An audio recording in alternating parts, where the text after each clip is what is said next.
In September 1943, 20 Jewish Red Army prisoners of war, the soldiers who had the necessary expertise to pull off an escape, arrived at Sobibor on a transport from the Minsk ghetto and were selected for labor. One of them, Alexander Pechersky, would become a leader of the revolt, which began late in the afternoon on the 14th of October 1943. The targets were carefully selected, and the first person to be assassinated by the prisoners was Deputy Commander of Sobibor, Johann Niemann, who was the highest-ranking SS officer on duty that day. On that day, at 4 p.m., Johann Niemann, after a ride on horseback, was lured to a scheduled appointment with a tailor in the tailor's barracks, with a promise to be fitted for a leather jacket taken from a murdered Jew. When Niemann arrived at the tailor's barracks, armed with his pistol and whip as usual, Alexander Shubayev, a Jewish Red Army prisoner, was already waiting for him with an axe in his hand. When Niemann came inside and asked the tailor what Shubayev was doing there with an axe, the tailor replied that he was there to repair the table. The tailor then asked Niemann to remove his pistol holster, put on the jacket, and turn around and check if any alterations were needed in the back. When Niemann complied, Alexander Shubayev snuck up behind him and buried the axe into the back of his head, splitting his skull open. Niemann was dead on the spot. I am from beyond. Listen, and all you desire will be yours. Welcome to Spider-Dan and the Secret Balls. Prepare for Prattle.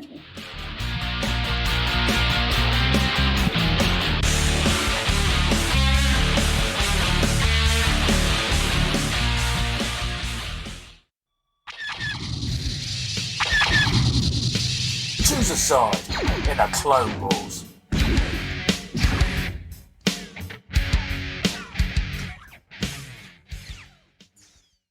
Welcome to Prattle World. I'm your host, the ever-amazing, ever-spectacular Spider-Dan, and in this podcast, I spotlight entertainment's best-kept secrets that a mainstream audience may find boring. And welcome to Clone Wars, where two similar pieces of media clash to be crowned champion. Two go in, and only one comes out.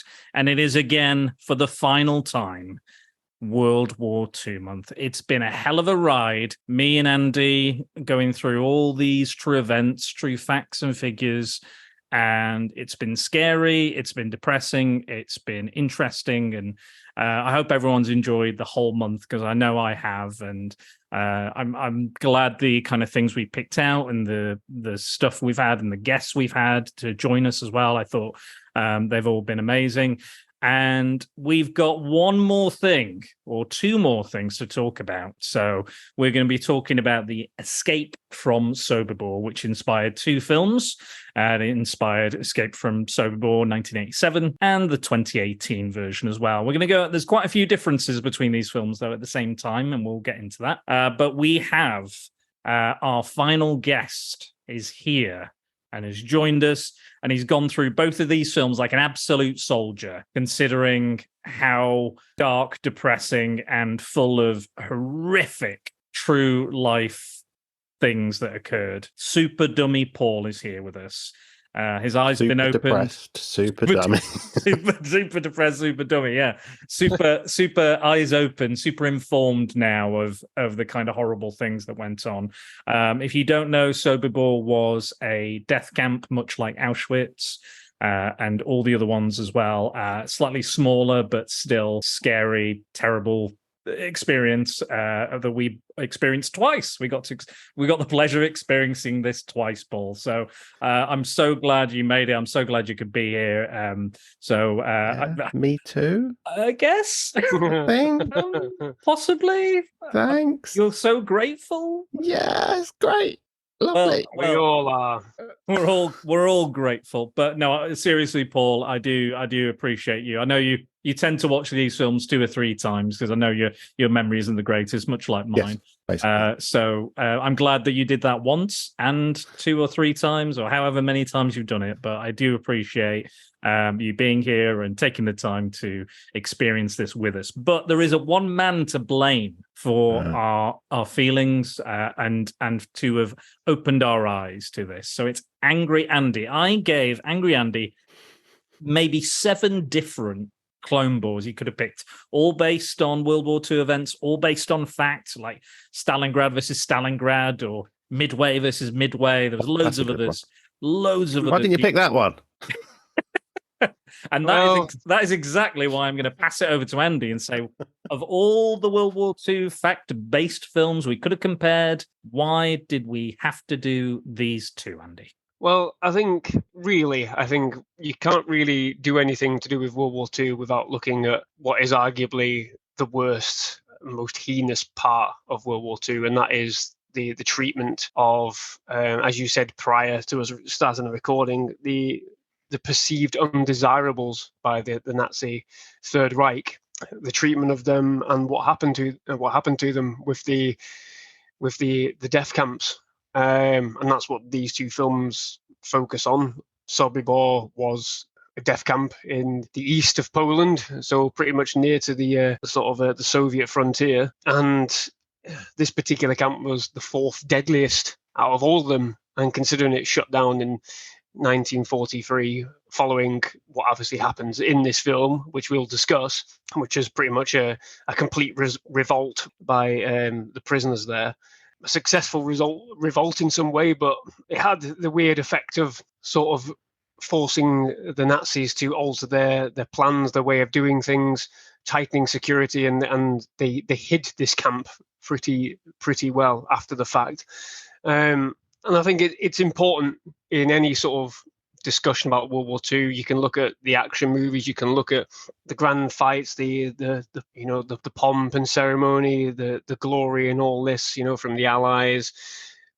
But you do need to pay justice and thought and feeling to those millions of people that were treated in such a terrible way. And aside from Schindler's List, I think these two films possibly hone it in the best possible way in terms of education, pure horror, because they don't hold back at all. My grandmother introduced me to Escape from Sobibor, so the 1987 version, which was a British TV movie. It was premiered on ITV of all places and CBS in America, and in the UK they played it in its full sort of uncut variation, which is surprising for UK at the time. And my nan, she was a history teacher, and one of her specialities was this particular section of the Second World War. So the Holocaust itself, Operation Reinhardt, basically all the gruesome details, the types of people that were sent to these camps, and what happened to them. And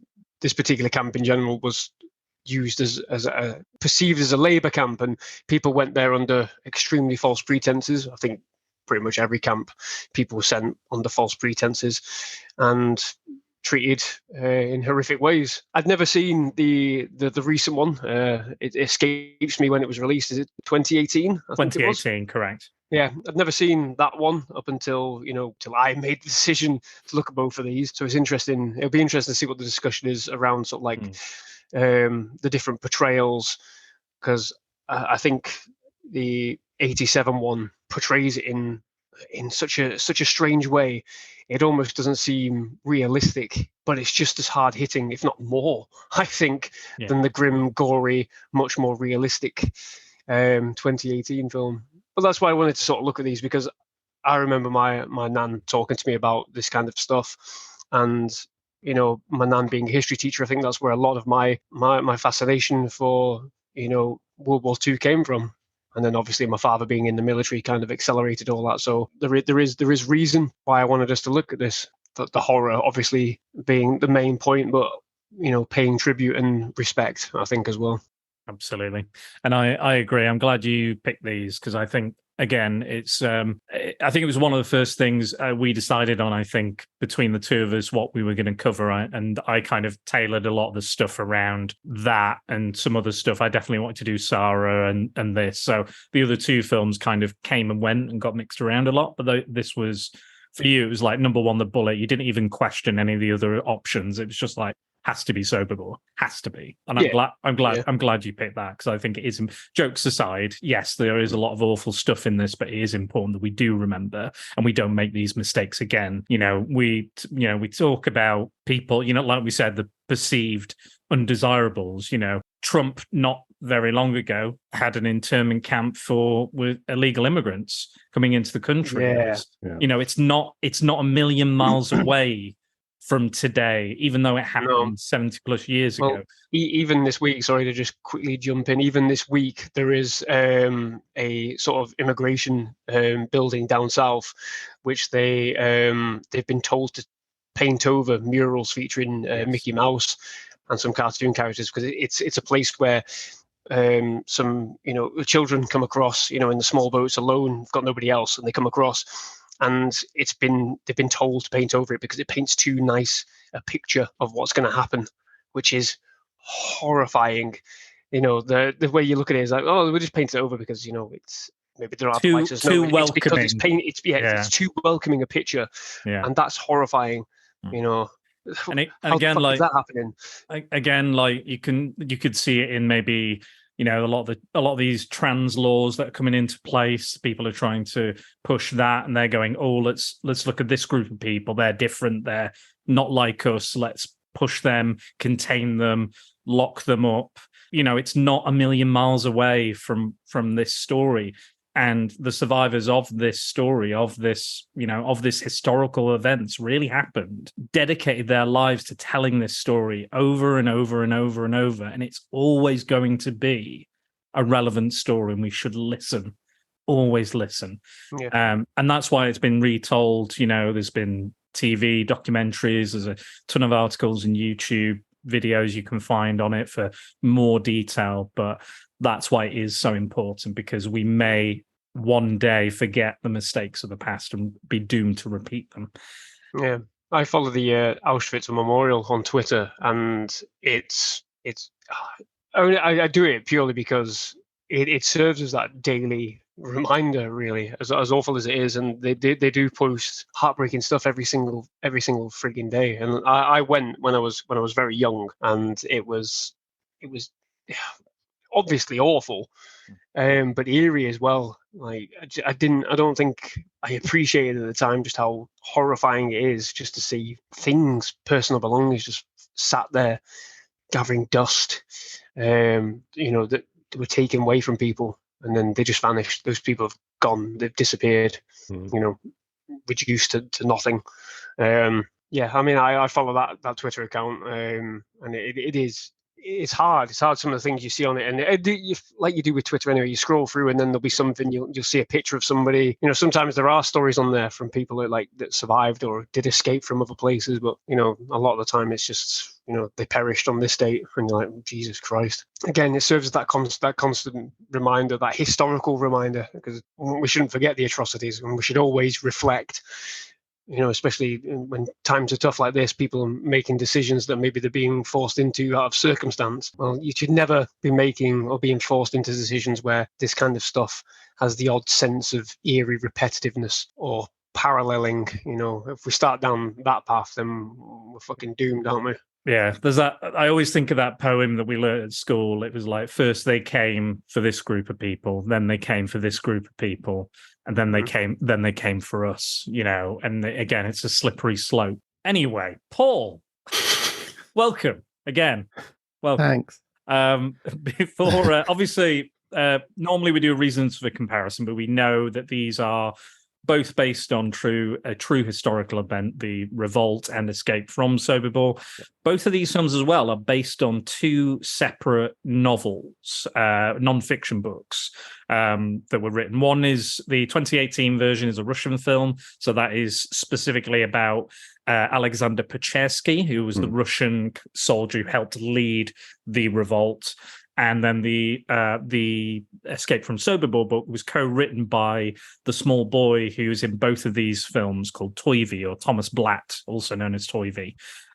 So they are both based on those specifically. So there is a perspective of that, and it's based on a lot of interviews, historical references, and interviews with the real life people. Some of them Nazis that worked in the camp, some of them survivors of the camp. How did you find watching both of these, and what did you take away from it? When people think about World War II and World War II films, there's a lot of the typical stuff. It's the British forces and American forces going to go show them what's what, and it's easy sometimes to forget what was actually going on. So yeah, you're absolutely right. It's important that we do watch things like this, because it's a hard watch, but intentionally so, because this is what was going on. But yeah, I hadn't heard of either of these films before. I'd not seen them before, so it was really interesting to watch. The earlier one is definitely more of a TV historical kind of way of looking at it. And the later one is a little bit more dramatized, and there's a bit more thought put into it in that way.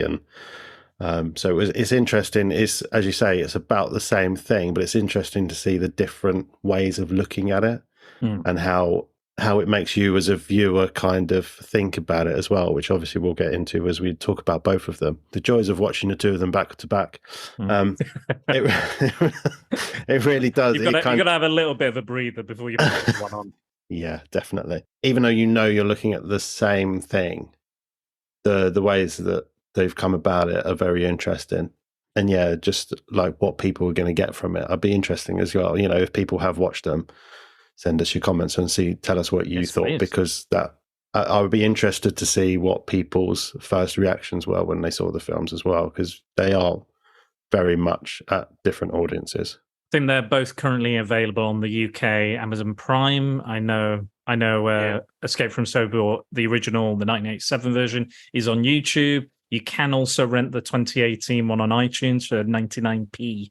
I looked that up as well. So if those are your options, if you want to find it, all in like HD quality as well. But let's go for the first film. So let's talk about the 1987 version. Paul, you were very wonderfully talking about that just now. So why don't you go into that? We kind of know the plot. It's basically the same for both. Two men, Leon Penhandler, Alexander Pechersky or Sasha, come together. They team up with the people that have been there.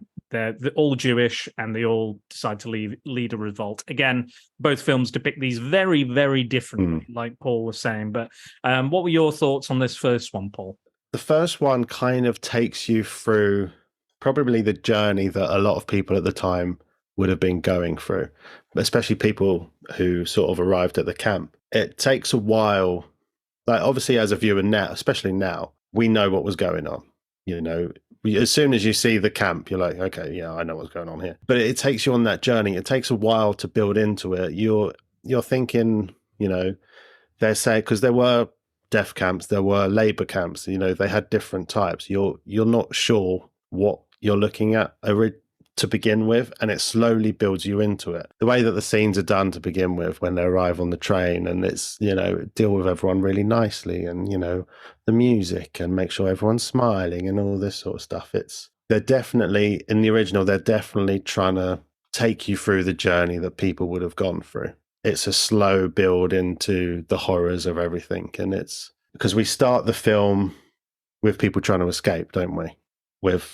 So everyone, most of the people go off in the camp, and there's a few of them left, and they try and escape. So we know that people are desperate.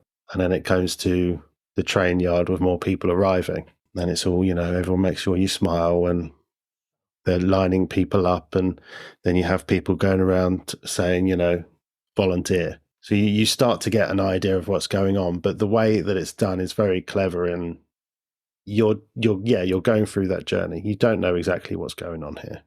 Yeah, I thought it was really cleverly done. I really like this first one.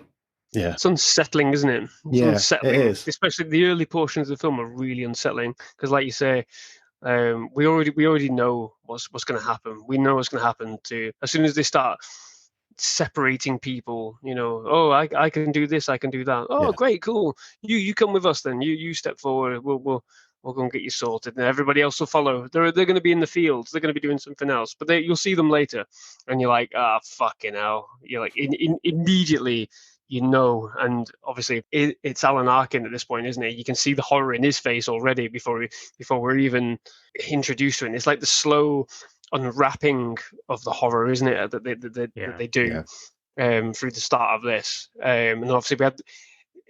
It is this one, I think, where the old man sort of resists, doesn't he? And the commandant says, "You just stay there. I'll be with you shortly." And he's dead. He's just stood still for a fucking age. Everybody else moves off, and then it's just straight to it. He's shot, and nobody reacts. Nobody reacts at all. Everybody else has moved off, and he's shot and killed. And it's like, okay, the facade's already, removed for us as the audience, but these other people, they haven't got a clue. You know, that some of them go through that gate which leads to that forest corridor, which is just fucking awful. It's absolutely awful. Where it's just that fence which is just covered up in the greenery, so it looks nice and beautiful and welcoming. And oh god, it's just awful. But it is that really happened as well. That the old man slapping and being taken off and killed. That was 100% true. Yeah, and that's the thing, because you know, even if there are some embellishments somewhere, you know, a lot of this is based on fact, on, you know, from what people experienced and, you know, what people saw and from the survivors. It's horrendous. It's horrendous. Yeah, I think it's interesting because the films are quite literally night and day. They're very different. Yeah, they are. Well, exactly. The recent one it's all black and dark, isn't it? Yeah. Most of it's set oddly at night. Yeah, the whole this thing. One it's set in beautiful daylight. Everything looks crisp and clean, and I think that's what plays towards the actual film as well as being even more unsettling, because it is. You know, this is a welcoming place. Look how beautiful it is. Yeah. Look how well maintained we all are here.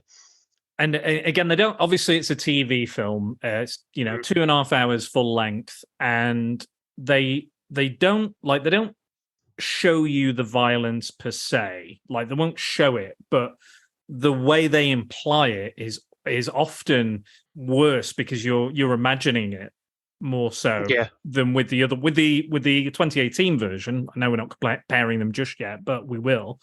There's quite a brutal scene where a Nazi has his head basically mushed, you know, and you see it, and they show you the head afterwards, like what's left of it, and it's very gruesome. But with this, the things we don't see are more haunting in some respects. Yeah. So, Andy, you said to me before we did this that your grandmother, again, the history teacher, there was a specific scene she would show her students. Yeah, and it's the one with so there's a lady that comes into the camp who's carrying a little bundle, and she manages to somehow smuggle it in. Everybody else is told to give up their belongings and whatever. She smuggles in this bundle. It turns out that she's brought in a baby, and my nan would play the sequence specifically.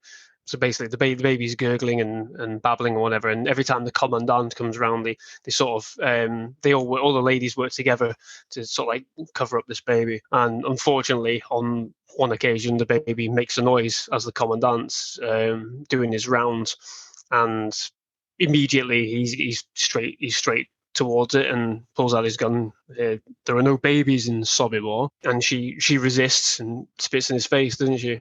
And then she herself is shot, and the baby is shot straight after. But my nan would play that sequence because of how shocking it doesn't hold back. It's literally without there's no holding back. It's without remorse. The way it's portrayed, the way it's acted is perfect in that respect. But she would play that to heighten just how it's the most awful thing, you know, a baby getting shot, and it's not. Yeah, it is. It does happen off screen. You don't see it. To be fair, you just see him pointing the gun at the woman, and then the shot goes off, and then you hear this high pitch, just wailing scream penetrates right through the fucking screen into your head, and you get the reactions from all the other women, including her name escapes me, the woman that's working outside. Luca, yeah. And it cuts to her face as the gun goes off and silences the baby. And my nan would play that because it is alongside sort of like scenes from Schindler's List and some other films. She would play that sequence because it's the one that would silence the audience the most, namely 12, 13-year-old kids who'd be sat around chatting, not really paying attention. She would play that as if to say, right, this is harsh, this is horrible, this is unrelenting misery. You need to be respectful. Yeah. Respect what is happening. It is only a film, but this stuff happened. So, you know, there's no glamorizing it. This is it. This is it. And the rest of what you'll be subjected to is this, is that. We're fanning around with kids these days, but you need that kind of shocking, don't you? You know, you don't need to hold the hands and whatever. She would be that teacher. She'd have very, very fun, interesting, entertaining lessons. But when facts were facts and horror was horror, you know, real world horror, real world awfulness, she would play it straight to them and say, "Look, this is it. What do you think of this?" And yeah, I mean, it's horrible. It's a horrible, hard-hitting moment. I think it's the worst moment in the film for me. Of both of the films, to be quite honest, it's the worst moment of both of them, just because it's so raw. You don't see anything, obviously, but it's just so raw and bloody painful. Some great baby acting going on. I know we talk about like poor child actors, but Jesus Christ, that fucking, like you said, Andy, that wail goes right fucking through you. Yeah. Because and the sad thing is, he goes, he makes a deal. He goes, you know what, I'm feeling really nice today. I'm gonna let you live. And like all the women that have been hiding the baby as well. He doesn't mention them, doesn't talk to them. He goes, because I'm feeling good today, I'll let you off. But I have to take the baby. There's no babies in. Because I'm having a good day, I will let you live. And then he's like, I don't offer this often. This is your last chance. And that's when she spits in his face. Calls him Nazi scum or something. And that's when he obviously unloads. But yeah, it's horrific. It's not a film for the lighthearted. Again, it's not a light Sunday watch. No.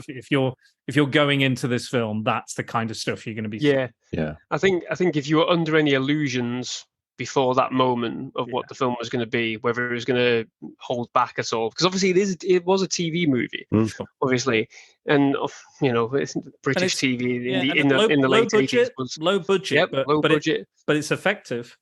Yeah, exactly, and that's the thing. If you're under any illusions about what you're going to be subjected to, what you'd hear and what you'd see, then it answers those questions, and immediately you sort of go, "Okay, I know where we stand now. I know what we're gonna experience," and it does sort of ramp up in that regard from there on in, doesn't it? Do we want to talk about some of the characters do obviously appear in both films? So let's talk about Leon Fellhendler. I've got it written down, so I'm going to butcher the names, by the way, just so you know already. So Leon Fellhendler. See, still fucking up. Just calling him Leon. Leon. Here we go. Leon. So he's played by Alan Arkin. So earlier this month we did Catch 22 with Tony. Unfortunately, after the recording, so we were recording prior to Alan Arkin's death. So we just wanted to say R.I.P. Alan Arkin. We didn't expect him to die, and he coincidentally makes 2 appearances in World War II month. I think he's also. It literally was just the films we picked and the films we went with. It's just the way it happened. And he was a wonderful talent, brilliant performer, everything he's done. And I think he's great in this as well as Polish, Jewish. I think was he a carpenter? I think he's a carpenter or something like that. Yeah, something along those lines. So, yeah. It escapes me. But he is a son of a rabbi, and he kind of becomes the leader of, and kind of everyone goes to him for advice and what to do, how to organize things, and they're planning their escape long before Alexander Pechersky or Sasha turns up, who is kind of the catalyst for the escape with his group of Russian Soviet soldiers.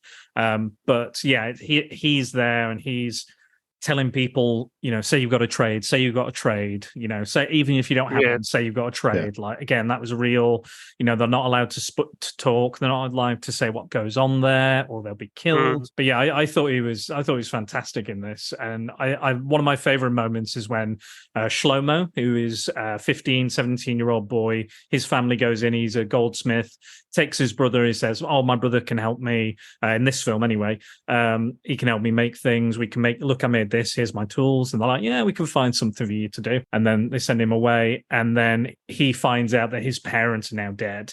And he does this in both films. He challenges them and says, "Why are we sat here? Why do we do nothing? Why are we taking this? Why don't we fight, do something? How can we sit here and drink and make love and do all these things?"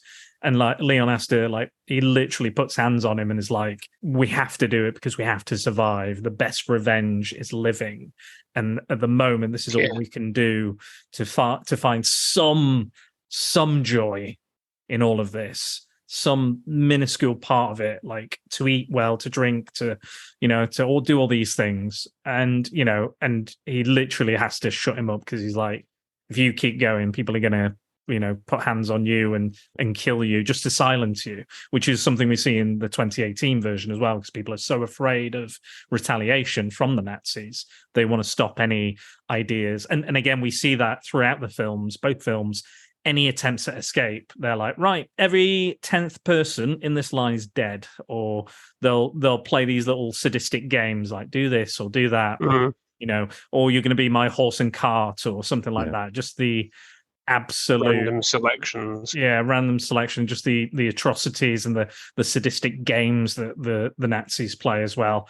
And again, they're not meant to be painted in any sort of good light or moral ambiguous light. They're just pure fucking evil. And again, that's absolute fact. It's true. They all did all of these things. Wagner, who shoots the baby, was known for being the worst. And again, there's a part of me which I know it's accurate, but because he leaves, the fact that we spend so much time with him, I'm like, fucking hell, I want him to die so much. I want to fucking die. I want to get him fucking stabbed or something, or do something. Like Shlomo's like, I want Wagner. And then he leaves the camps and we don't see anything. But we'll get back to what happened to him much later, I'm sure. But I kind of, part of me in this film, part of me was like, I know, again, it's factual. It occurred, that's how it worked. But there's part of me was like, why put so much of a focus on him if he's going to leave in this version? But again, I think they were. This version is definitely there are historical inaccuracies in the 2018 version, but I think this one plays it much closer to what actually really happened. And they had Esther Raab was one of the survivors. She worked as a technical advisor as well on the film. So, and again, I think Shlomo did as well. The book that it's based on was, as you say, it was what was the boy's name? Is it Toivi? But also Shlomo, I think, was also wrote the book. I think it was the two of them together. Possibly, yeah. Which is why it kind of focuses on a lot of their little bits that happened. And that bit where Shlomo's handed a piece of jaw that has a gold tooth in it, that really happened as well. And he was like, make me a badge, make me a ring, make me a Nazi SS ring out of this. And it's just fucking horrifying. And people would find their own family's belongings because they're all the Nazis are like, oh, is this worth anything? We'll go through all their luggage, find all the stuff. Can we melt this down? Can we do that? And again, we see it in both films that people there find their own family's belongings, and that's the realization that they're never going to see them again. Yeah, it was interesting in the way that they did that, because obviously he finds that, but that's still before like the big reveal, as it were, about what's actually going on in the camp. So it's obviously, you can see that the mind's whirring and all these things are going through his head, but it's still not. It just plays on this whole thing of, for whatever reason, I mean, that is what they were good at. The Nazis were master manipulators in every single way. And for some reason, they managed to instill a certain amount of trust in everyone. The Germans say that this is what's going to happen. So you kind of, okay, this is what's going to happen. And it's only until that last that it all comes tumbling down, and it just shows like how devious and disgusting and horrible they were at exactly what they did. And they managed to get so many people to not realize what was going on, even though all the signs were there. And that's something that this film does so well. It's all the signs are there, but even if you're watching it, you're aware, but you're waiting for which side it's going to drop on, because it's not totally in your face. And then when the discovery is made, the sort of horrible discovery, the way that it's done, and it's just brutal, absolutely brutal. And his complete breakdown all of a sudden at the realization of what is actually going on in the camp and what they're all a part of. Yeah, well, Andy was talking about that kind of, again, it was hidden away. There's a big smoke stack and there's a lot of smoke, and they go, and every so often you'll get a hint of, obviously what's going on. The ongoing fire in the back. Yeah, like, I wonder what they're burning. What's that smell and all this sort of shit? And when can I see my parents? No, shut up! Don't don't ask any questions. One of the people there was saying that all they wanted to do was to scream and tell and get people to, the second they came off this train, like this, they called it the Vorlager. So this is the section before the camp. When they were looking at this area to consider building the camp there, the Sobibor camp, there was like a full train station. There's all this stuff, and they kind of built that into the camp. They had working kitchens. They had this whole facade. Was lovely. They had it was well kept. There was flowers, classical music playing, all of this, and it was one of the largest of any camps. These facades, each camp had a facade, but this was like actively a working facade. It wasn't just a facade; it was actually the train station, the cafe, the kitchen, all that sort of stuff was there. And when they were kind of considering it, they were talking to some of the Polish people working there, and they were like, "Oh, what's your interest in this area?" And they were like, Oh, you'll see, but it's gonna be real fun. Like they knew exactly what the fuck they were doing, and they were reveling in it. So the fact that the tragic thing is, it was such a convincing, again, facade that they don't believe when they're going in. They wouldn't believe even if because why would you have any sort of thought that that's what you'd be going into? Nothing like this had ever happened before. That you couldn't even. I don't think you'd be even able to imagine this is what would happen to you, because at every stage it is you're told one thing, so you would okay, as long as I behave, we've come this far. As long as I behave, as long as I do as I'm told, if we follow what everybody else is doing, we'll be okay, won't we? We'll be fine. They're telling us we're doing this, so it'd be okay. It'd be great. And there's lines in this where Nazis always keep their word, and you just think, fucking hell, like Jesus Christ. Just But that's why it's such a heinous thing, and that's why we should be remembering it every turn. Absolutely, for those exact reasons. Yeah, just horrendous stuff. But I thought Alan Arkin was really good. Luca, who comes into the camp early on, and it's played by Joanna Pecula, I think. And she is based on a real person, but from what I can tell, nobody knows who that was. Like, they can't find records of her. They can't figure out exactly who it was. She was just known as Luca. And she's in both films. In fact, before I kind of read up on it in the second film, I thought she may have been like a ghost. I don't know if you guys felt that when you were watching it. I felt that it was either his memory of her or he's talking to himself and it's her. Because, like, what I noticed in that film is that the only character that interacts with her at any point is Pachersky. Nobody else speaks to it. It's always seemingly in private, pretty much. So I was like, okay, they're obviously taking some creative license, but I wonder if that's him just like picturing a wife or something. But turns out, no, it was somebody he met at the camp, and they helped translate between Leon and Pachersky, and as well as some other people as well. But yeah, it was just a bit odd in that one, because it was a bit more kind of, again, because they were taking a few more liberties with the story. I thought maybe we're going to get the reveal that she's not actually there. It was always in is she almost like the audience surrogate in this situation? You latch onto her because she gets off the train, doesn't she? Do we latch onto her because she's the one that basically steps forward when they say you've got a fucking skill, say you've got a skill, and she's like, I can sew. So then you've got the shoemaker, haven't you? You've got the shoemaker and his family. You've got Shlomo and his family, and then Toivi's already been there for a little while. That in this story, in this version, anyway. And then, I think though they're the stories you follow, because you're, like Paul said, you're uncovering each horrible layer of this rotten onion as you go. And then when Moses, Shlomo's brother, goes to, like, they made one of them, they made the Nazi, I think is it Beltsik Bauer, I think, isn't it? Yeah, they made him like a brooch, or they've adjusted his whip or made him a ring. It was the handle for his whip, because he wanted his whip to look lovely. Yeah, it was a snake, a gold snake. And you're like, you're fucking pure evil, you cunt. You're just fucking pure evil. Again, it's that sketch.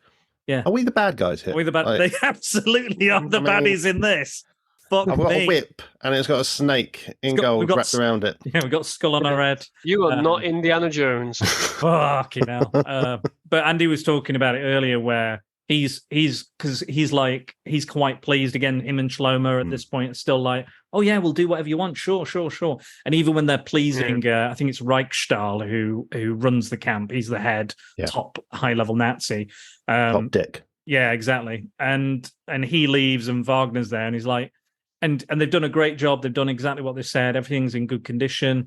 But Wagner still whips him because he's like, don't think you're fucking special at any point. But he runs in and he's like, oh, I'm going to get a little treat. I'm going to I'll get like a gold coin or something. And he goes in and again, we have this kind of this tunnel of hedges and stuff covering up, the atrocities behind it. And then he goes through and he's in absolute another great kid actor as well, because he's an absolute, he doesn't know what to think or how to process it. And that's the way he shows it. It's just like, what the hell is going on? And then it's a queue of nude victims going into these showers, or was it showers, or is it, I wasn't entirely sure if it was. I think it's always supposed to be showers, isn't it? Yeah.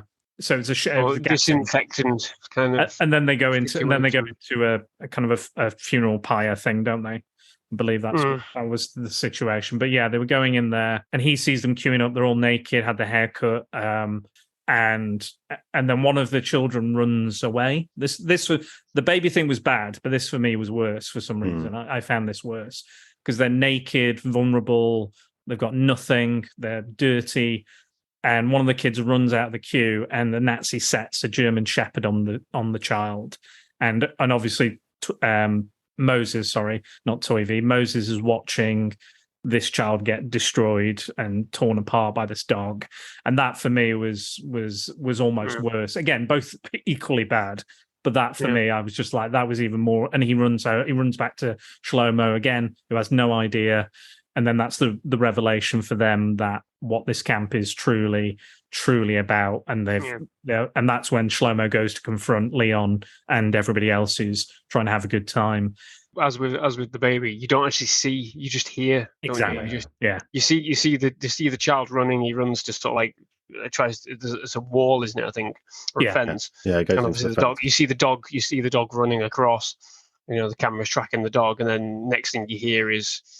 It cuts to Moses' face, and you can hear the snarling and the screaming of the mother. You know exactly what's happening. You know exactly what's happening. You don't need to see it. You know exactly what's happening, and it's horrific. I tell you what, this one it goes on a little bit. It goes on a little bit long as well, just to really cement. What exactly is you're hearing.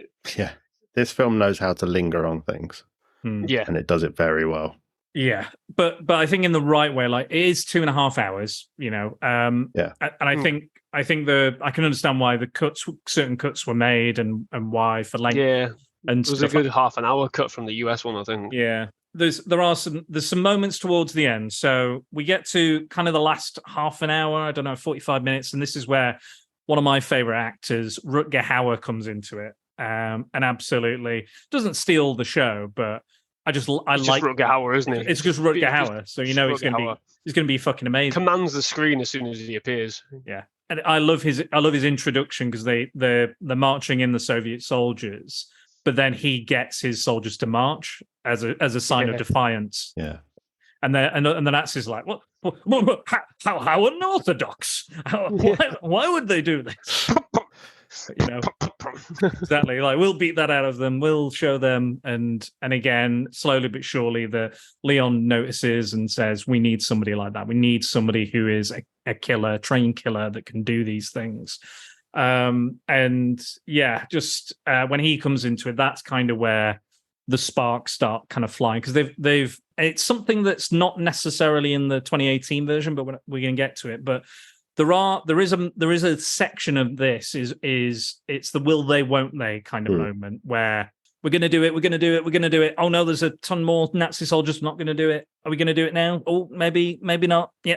Are we going to do it? Like that section, I can understand people cutting because it doesn't, for me. Again, I know it's real. I know that's what happened, but I don't think it necessarily adds anything because I think there's ways to have done that and added tension where they don't. I think, in those kind of moments. Just it's almost, it's not, I guess it's pre-climactic a little bit, like anti-pre-climactic. I don't know how you describe it, but I don't know what I'm talking about. But it's that moment, that section for me. I was like, yeah, I could have done with maybe out this, and I imagine one of those versions probably does cut that, because you probably just want to get to it. Because again, it's kind of, there is tension there, but it's not as palpable as I think it could have been, though, that section. It's like, are you going to do it? Okay, let's go. And no, but it kind of just waits until the kind of final half an hour for the grand escape. And it is a absolutely chaotic escape. And I think we've talked about how chaotic war is, and it very much comes across that way in this, and it absolutely was, because it's planned. It was planned to a point. The idea was that eventually they came up with the idea that they need to kill as many SS officers as possible to cut off the brain. That is Sasha's idea, and they've got to do it quietly, do it quickly. They've got to do it somewhere they can hide the bodies. And then once they've done that, they want everybody out. There can't be a set number of people. It has to be everyone all at once, or they're not doing it. So they keep it secret within a small group. One of the capos, so within the camp, they have these capos who are Polish Jewish people who are in charge of, are kind of subordinate to the Nazis. And they get certain benefits. There's one in particular in the first film that's getting bread and wine and vodka and things like that. And that's when a kind of fight starts out, and Leon has to separate it. But yeah, and they're coming up with all these different ideas, like digging a tunnel. I like the idea of the ladders. The guy who's like really enthusiastic about the ladder idea. And then the ladders on top of the fences. In a weird way, it sounds horrible, but I did quite like that he had some ladders at the end. Like he's like, "This is my idea. I'm going to use it." And it sort of does kind of work in a sense, but not like it was supposed to. But I always kind of like, "Oh, you guys fucking ladders." I was happy he got his ladders, so you could use his ladders. Again, ends horribly for most of the people escaping, but it was just that kind of like, oh, he had that idea, and he believed in it, and he went for it. And I was like, yeah. What do you guys think of the actual escape from Sobibor in the 1987 version?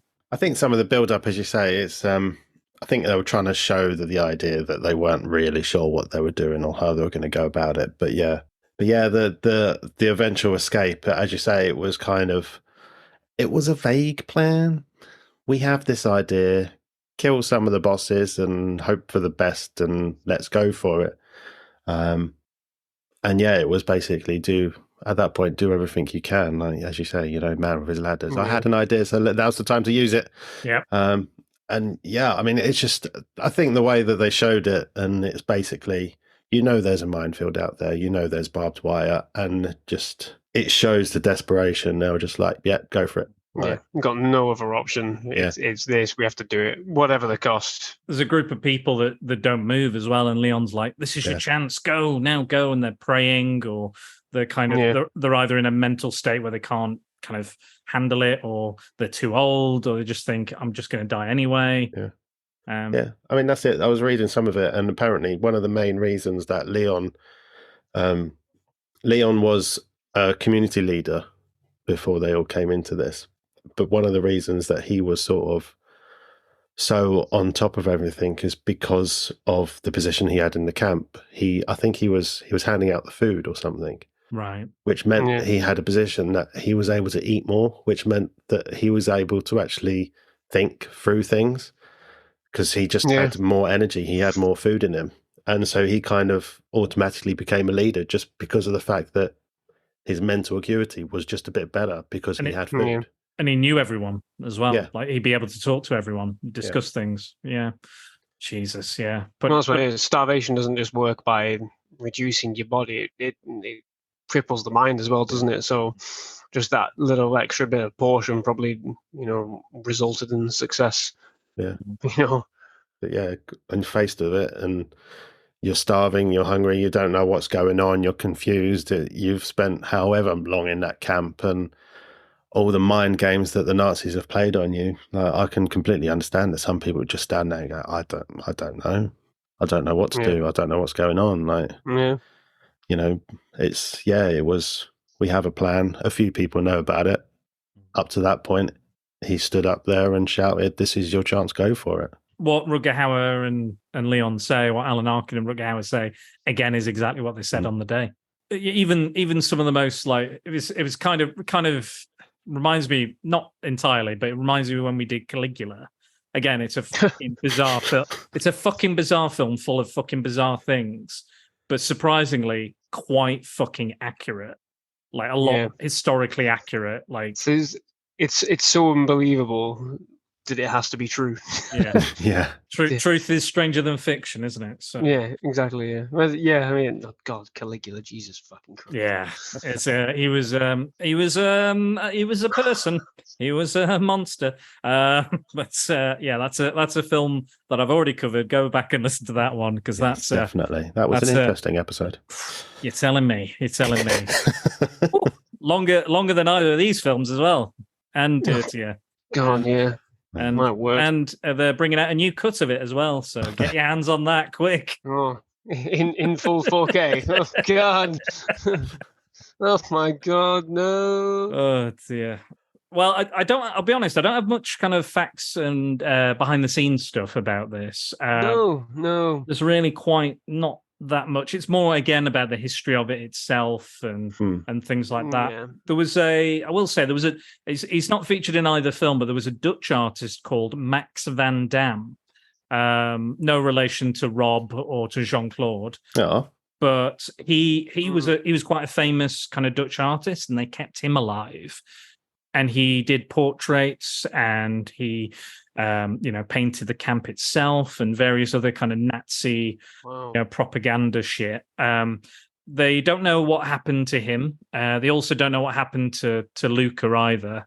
Again, because we don't really know who she was. There's educated guesses to who she was, but again, she does give again in real life. She does give Peczerski the lucky shirt, which happens in the film as well.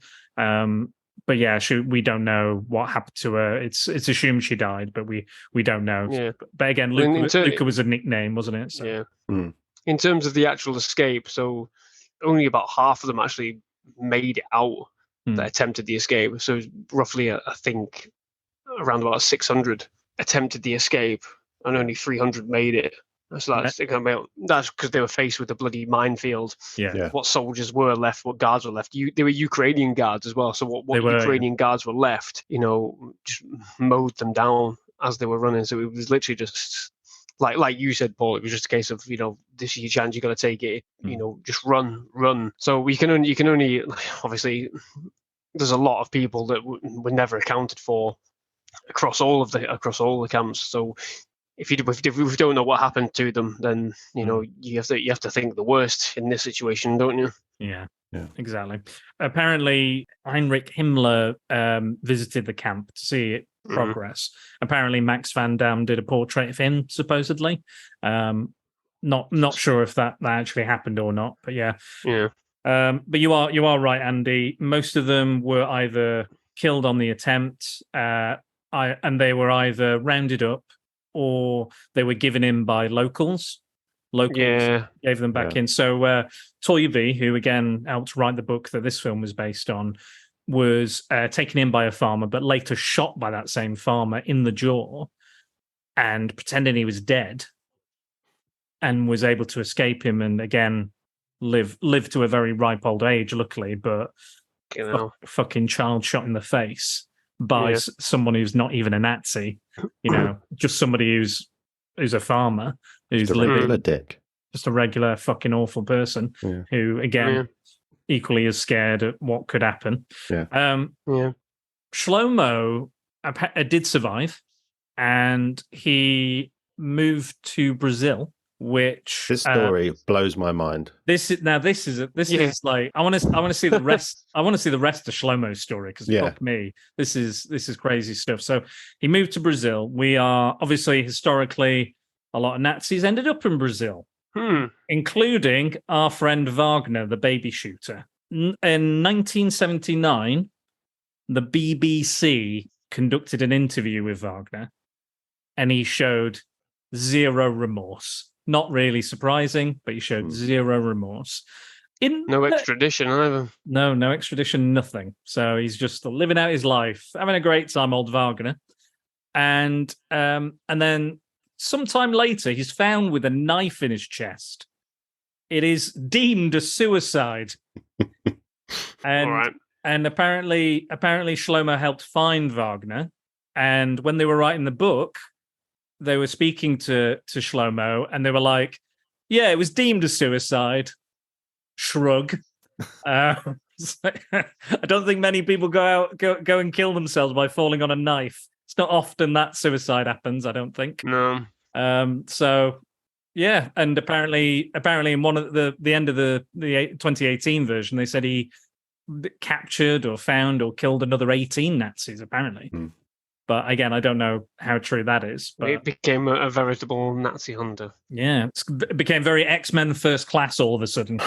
Yeah, fucking hell. But yeah, so is there anything else you want to say about the 1987 version that we haven't touched on? Anything you want to mention?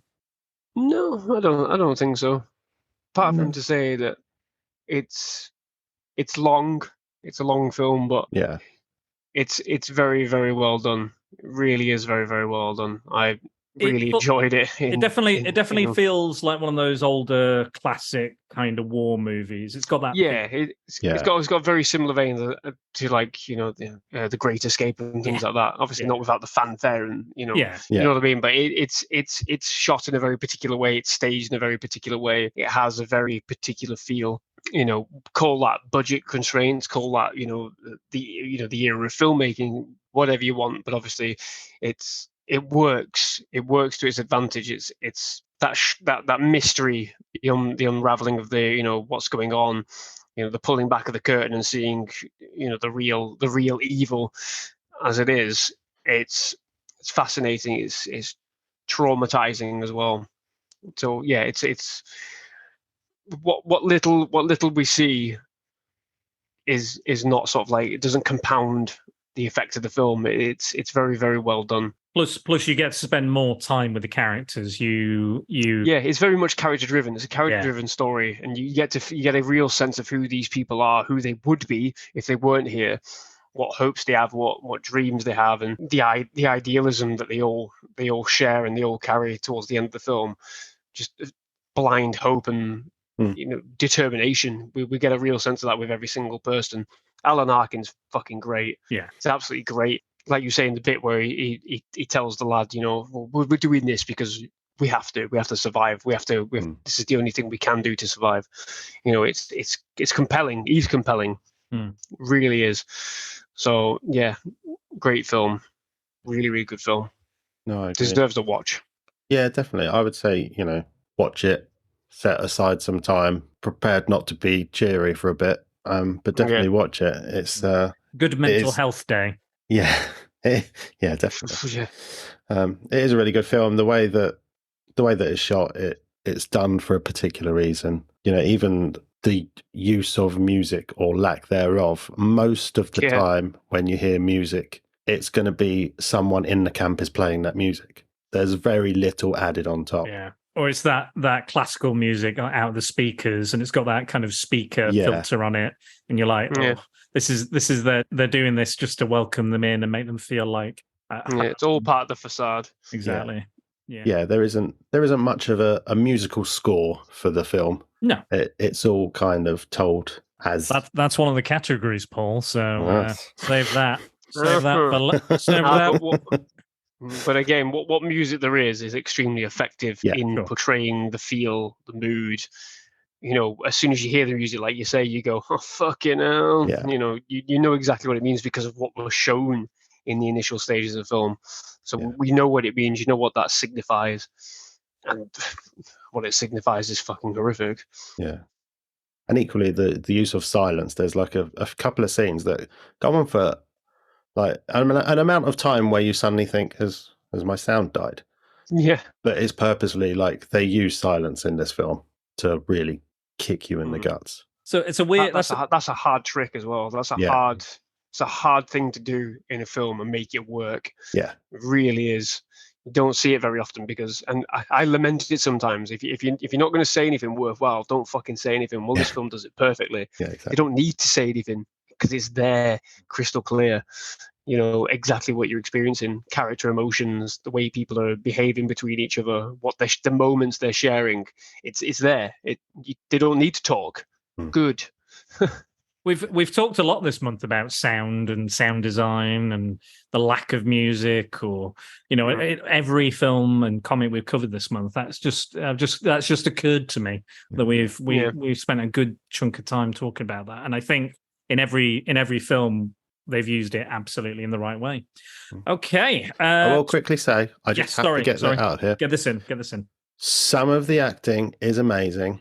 Some of the acting is absolutely atrocious. I'm just going to put it out there. Yeah. Some of it is really horrific. Some of it's quite obviously low-level TV acting, and then you've got Rutger Hauer and Alan Arkin. You're like, oh, well, fucking hell. Yeah. We know where the money went. Yeah. Particularly at the beginning, where you've got the train scene, and then they line everyone up, and then they send them away. Some people apparently do not know how to wave, and it was very, very annoying when I first watched it. And like, okay, sure. You've suddenly lost the ability to wave. I don't know what instruction you got from the director there, but yeah, I just had to put that out there. Some of the acting is amazing. Unit director, wouldn't it? Like, you over there, just flail your hands a bit. Exactly. Yeah. Yeah. I think it's especially the people that are only being paid for this one scene when they get marched in. If they're being paid at all. Yeah, if they're being paid at all. Oh, we'll see each other again. We won't die. I'll see you later. And it's like, okay, yeah. Just hired Giles and his family from down the road in Coventry. who's around the corner. Just come in here, put this on, walk down there. When you get to that door is just. Do that, mate. Right. Pretend to wave. I will say as well. What do you say? Do this. You say do this. Oh, fuck off! I want a pound. I will say as well, like there's something I quite like about the 2018 version that we'll get onto. But in this, it's like they're English, they're American, they're Polish. He's got an accent. They haven't. He has. The Germans are German, but not. It's a little bit like I have to suspend my disbelief a bit more in this one. I think. Yeah, there is that. And again, I think that comes with the territory, doesn't it? True. Like, if you're aware of how it's been made, what it was made for, it comes with the territory, doesn't it? Absolutely. 2018. Then let's move on to Russia's own version of Sobibor and those events. So, Andy, quite a bit different, this one. And in fact, quite historically inaccurate. How do you fall on the historical inaccuracies? It's just a bit more, and I'm hesitant to use the phrase. It's just a bit more glamorized, not in the sense of look how great this is, but just it's all ramped up, isn't it? It's ramped up to like almost beyond. Oh God, I'm trying to think of the wording. Beyond theatrical, it's beyond extreme. Watching this one, I was more inclined to compare it to Schindler's List because of how unrelenting some of the moments are. You know, when you mentioned it briefly before, when some of them escape, when they're on that work detail, and they go, well, these people here, you get to pick somebody who's going to be shot with you, and it's drawn out. The music sort of, twinkles in a little bit. It's almost a bit too much in a way. Like it's like we've got this budget we must go over the top, really extreme. But obviously, in a way, it showcases more of the horrific tendencies of what did happen, as opposed to the 87 version. Because they very much did these kind of things. They very much did line people up. They did peek people out every they'd go down the line like they do in the film as well. Is it every 15 or something? Yeah. At one point they go down the line at 1, 2, 3, 4, 5, 6, 7, 8, 9, bang, and I think it's 10. I can't remember. But that particular moment, it's fucking shocking. We lose two main characters in that bit. So there is no holding back. but I think it's just a bit too glamorized and video gamey in some places. I think especially when you look at sort of like the wide angle shots of like the overlooking the camp, it looks a bit too unrealistic, too dark, too miserable, too depressing. And that's what's weird to say that. It feels really weird to say that. It's weird that it's all the while more realistic than the 87 version, but then also not at the same time. Yeah, and it's hard really to explain that without you watching it. I think you do need to kind of watch it and think, well, it's always raining, it's always muddy and this and that. Well, yeah, of course. There's that great sort of misconception with the Wild West. You know, we see the westerns when it was all dry and dust bowly and everything, but no, they would have been muddy places because horse carts were moving around, horses were shitting, pissing, you know, people trudging through. Call back to one of our podcasts, Andy, where we did a muddy western and a winter western. We did two of the best films we've covered, Django and The Great Silence, which were a good representation of what you're talking about. Yeah, exactly. So it is that weird sort of juxtaposition between the two of them that is offset, that one oddly feels more realistic than the other. It's strange, and I think you do get that with westerns. It's like Deadwood is a really great example of showing you how it would have really been. There is mud, there is mess, there is carnage, and yet the classic westerns we do see, it's strange, and we get that with this as opposed to the 87 one. But you can't take away from, again, some really good performances. The way it is shot in some places is really tight and claustrophobic, and feels much more horrifying on an individual level. But then we do get these overtly grand moments where they've gone, we have the budget to do this, so let's really ramp it up. Let's really explore, how big and awful we can make it. Paul, what are your thoughts on the Russian version? Yeah, it's funny you said video gaming, because that was one of my first thoughts. Is like in the first 10, 15 minutes, it feels, I don't know, like Call of Duty, and where it's like it's intentionally natural in a weird way. Like it's very specifically designed in this way, and it, to a point, it just feels, it feels video gamey. It feels like you're going through the corridors in a Call of Duty, and then all of a sudden it opens up into this big moment. So yeah, I completely agree with you there. It's slightly longer ago that I watched this one, so my details, as Dan said, my memory, atrocious. You remember the swans? You told me about the swans. I mean, those are the most important things. That is the most important addition of the whole film. But that's very important, so we'll get to that at the end.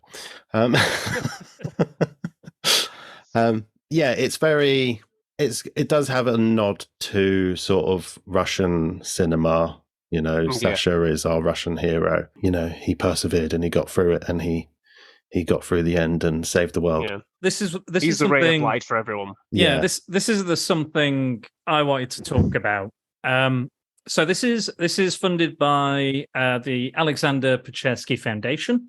It is based on the memoirs of Alexander Pechersky, and obviously it's about him. He's a Russian hero that wasn't honored in his time for what he did and what he accomplished in this specific historical event. I feel like it's bordering on propaganda a little bit. Yeah.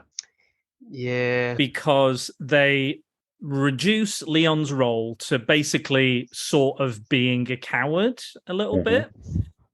He's killed at the camp directly when they start the revolt, which was, again, historically inaccurate.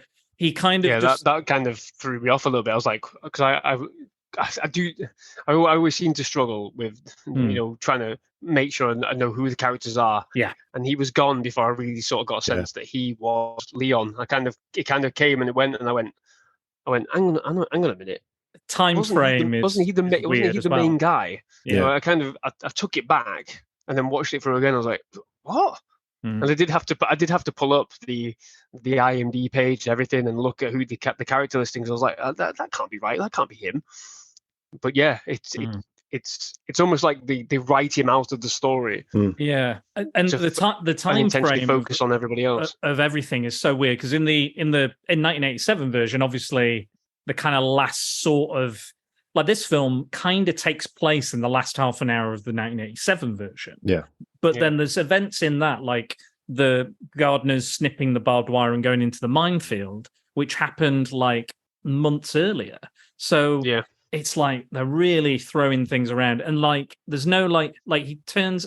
Like, there's a lot of stuff which I think is a bit problematic as well. Like, he sneaks into the Jewish kind of the Yom Kippur or the Sabbath, or they're doing that, and he comes in and they're like, right, we don't trust you. You're new. Who are you? And why would you tell us that you failed a revolt in Minsk? And he's like, oh, well, I'm just trying to tell you. I'm just like, oh, I want to let you know. And then he's like, I bet you're not even Jewish. And he's like, just whips his trousers down and goes, I'm circumcised, so I'm one of you. And it's almost like he's not Jewish, even though I know he was. It's being portrayed that he's not. And then also the Soviet soldiers are throwing around racial slurs. Yeah, they're saying, that. They were like, oh, that's a very Jewish thing to do. Like speaking about like just survive, because Leon's saying we're surviving, we're staying alive, but we need our Moses. And I'm like, this is a bit. I'm not entirely okay with the way it's being presented, because it's almost like it's being presented that the Russian soldiers are coming in and they're doing the Jewish people a favor, which I don't like. I mean, there is some historical context in a way, because obviously the Russians did liberate a lot of the camps along the Soviet front, but there was still rampant anti-Semitism within the Soviet Union. So there is some credence to it, right? Obviously, because a lot of people that were liberated. I say a lot of people. There were some Jewish people that were liberated from these camps and then recaptured by Soviets and sent to work camps in the Soviet Union. Thatcher himself was arrested. in the USSR. There was a book that I read. It escapes me. Natalie's dad passed it to me a couple of years ago, and I read it. And it's about a woman who was, freed from one of the camps, and then arrested by the Soviet Union, by soldiers of the Red Army, and sent to northern Siberia, in a labor camp, and basically escaped one horror to be marched into another one. It wasn't a death camp; it was literally a forced labor camp. So in some ways, the way the book sort of portrays it, it's even worse, because you're not going to be put to death. You'll work until you die, which is, for her, was a much greater torture. Because she'd rather just be fucking dead and be done with it. There is some credence and truth to anti-Semitism in that regard. However, I don't think it's in place of the desire to survive, and we see that in the 87 one. I mean, when Rutger Hauer was talking to his soldiers, they say, "Who are these people? We're not going to help these people, are we? We're going to focus on ourselves." And Rutger Hauer identifies the need to band together for survival. So, it's that. It's because I think he says like, they're just the same as us. They want to survive. They want to escape. Well, that's more of a riding than any religion at all. I think this film misses that. I think it misses that point. It would have been perfectly acceptable in terms of filmic need to sort of say, well, these fucking Jewish people, we don't need these, we don't want these. Why are we caring? And then for somebody like the main hero to sort of go, no, hang on, you've got it wrong. They want to survive just as much as us. They need us. We absolutely need them as well. So let's set aside our differences and focus on that. Rather than it being, he does sort of point towards that, but like you say, it's just initially it's a bit too, it's a bit too galling. It's a bit too much. It's a bit too much. It's like I'm the big bollocks Russian. I'm going to come in and I'm going to solve everything. I'm going to do everything, and it turns him into too much of a superhero for me. It feels like the first one feels like it's more communal.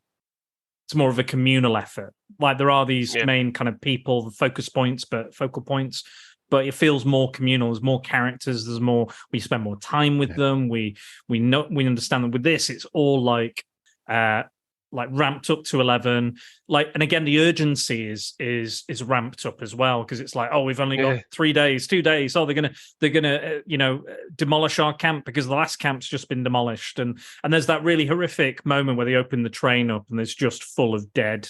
God. Just horrific. And again, I'm not sure how accurate or true that is. I don't think it is, but it's still an effective scene, because even the German officer's like, that's fucking horrifying, and takes him a moment to take it in.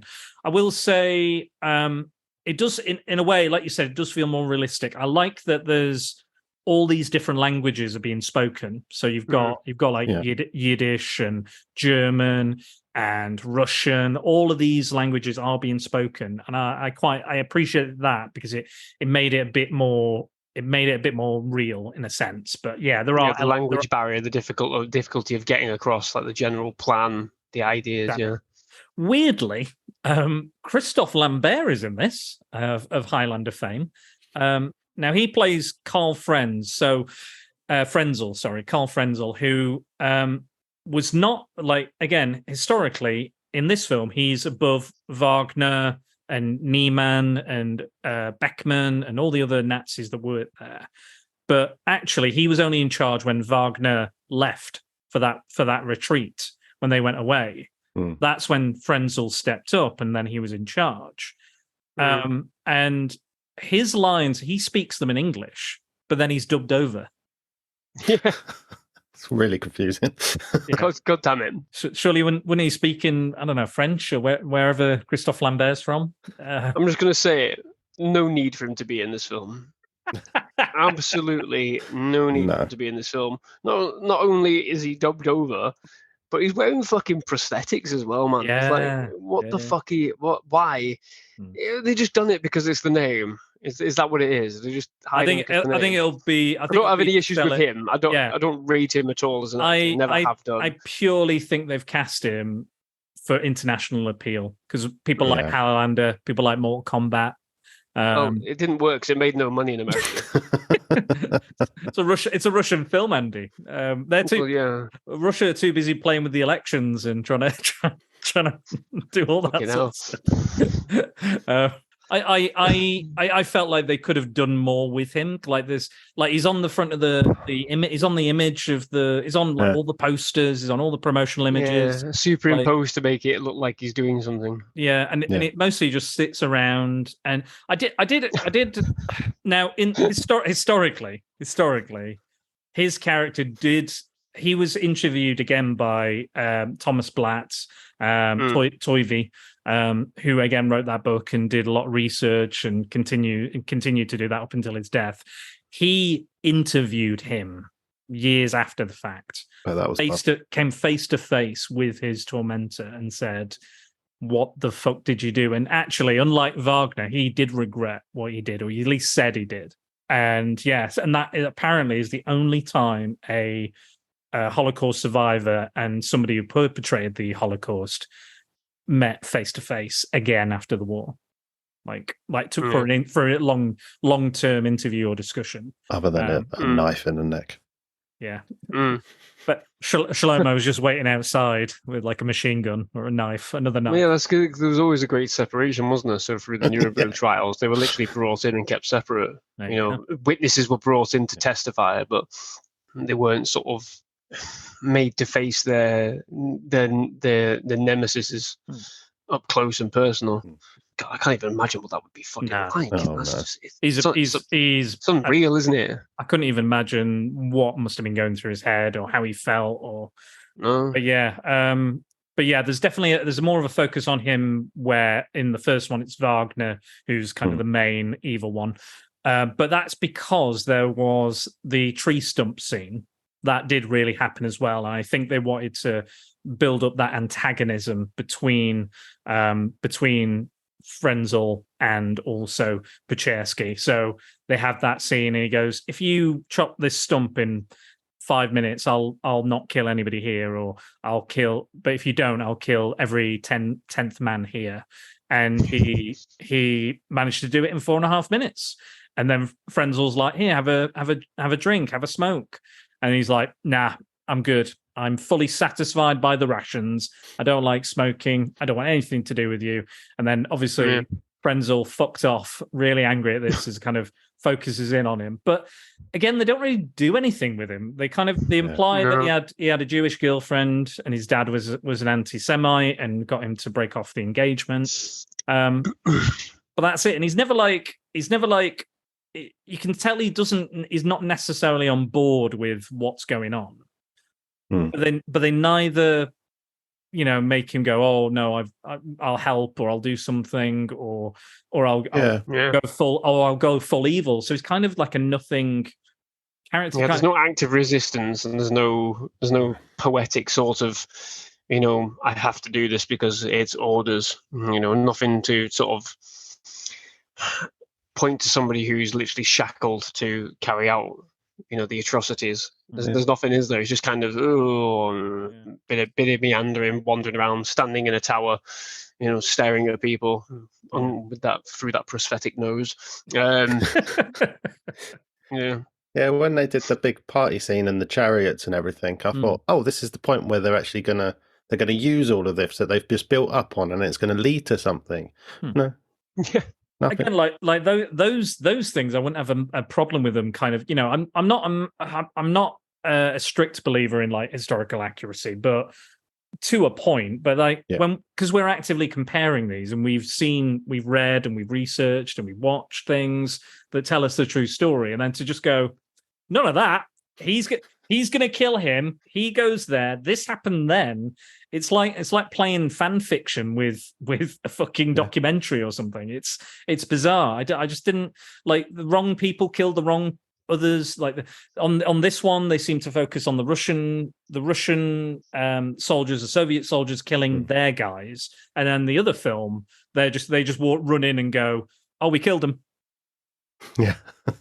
But in this one, we see that, and we don't see Leon and his guys kind of do it. So in that respect, they don't like. There's no doubt in my mind that they watched the original film. They definitely watched the '87 film. It's not a remake. I wouldn't say it's a remake, but it is. They're both based highly on this historical event. But also, Pechersky was an old guy when he was having these interviews, and even Toivy, who interviewed him as well, was like, our memories differ on stuff. Yeah. And that is bound to happen. Eyewitness testimony is not the greatest bit of, couple that with going back and joining the Red Army to see out the rest of the war.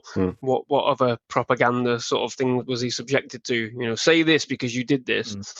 How does that influence your memory going forward? And who's to say, like, everyone's the hero of their own story. So maybe he was like, I did it all. It was all me. That's what they made the film into. I don't know. Even the way that like the other Russians were treating him, like they're always talking down to him, and there are constant references to what happened in Minsk. I'm sick of Minsk because I don't know what happened, but apparently it was all terrible, and he just needs to get over it, according to them. But it was all his fault. Phoebe's boyfriend from Friends was in Minsk. Maybe it was that. I don't know. He just spoke to Hank Azaria for 2 minutes. He went, I'm not, "You're far too annoying to speak to anymore. I'm off." God damn it, Minsk! God, you remember we spoke to Hank Azaria in Minsk, and it was horrible. He was the worst conversationalist. All he did was talk about himself. And at that time, he was in Godzilla. Why does he always talk about voicing a poo when he should shut up? He should really shut up about that. God. Oh, God. Is there anything in this version that you think the 1987 film could have done better, or? I don't know. I'm struggling. Struggling, to be honest, because I think in terms of the violence is very much in your face, but it has the effect of shock and awe. It's shock and awe.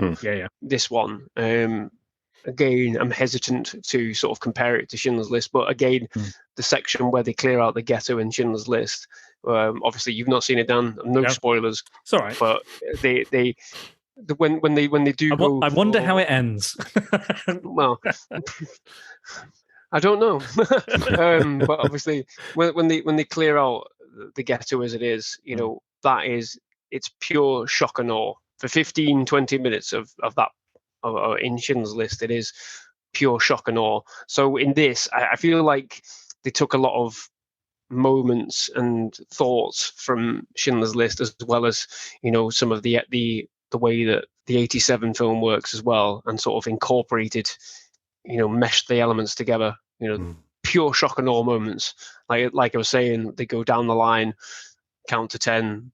Every 10th, bang, gone. Yeah. Because we like I said, we're treated to two characters, and they have multiple conversations, and we're like, okay, these are the two central figures. Oh fuck, one of them's dead already. Okay, shit, Jesus. We're not even given time to process it, and they're not in the film. It is literally shock, and then you moved on, you're gone, you're taken somewhere else. They don't get time to deal with the emotions fully, and we don't. It is literally a case of bang, here it is, deal with it. It's done. You can't think about it. You can't process it. You've not given enough time.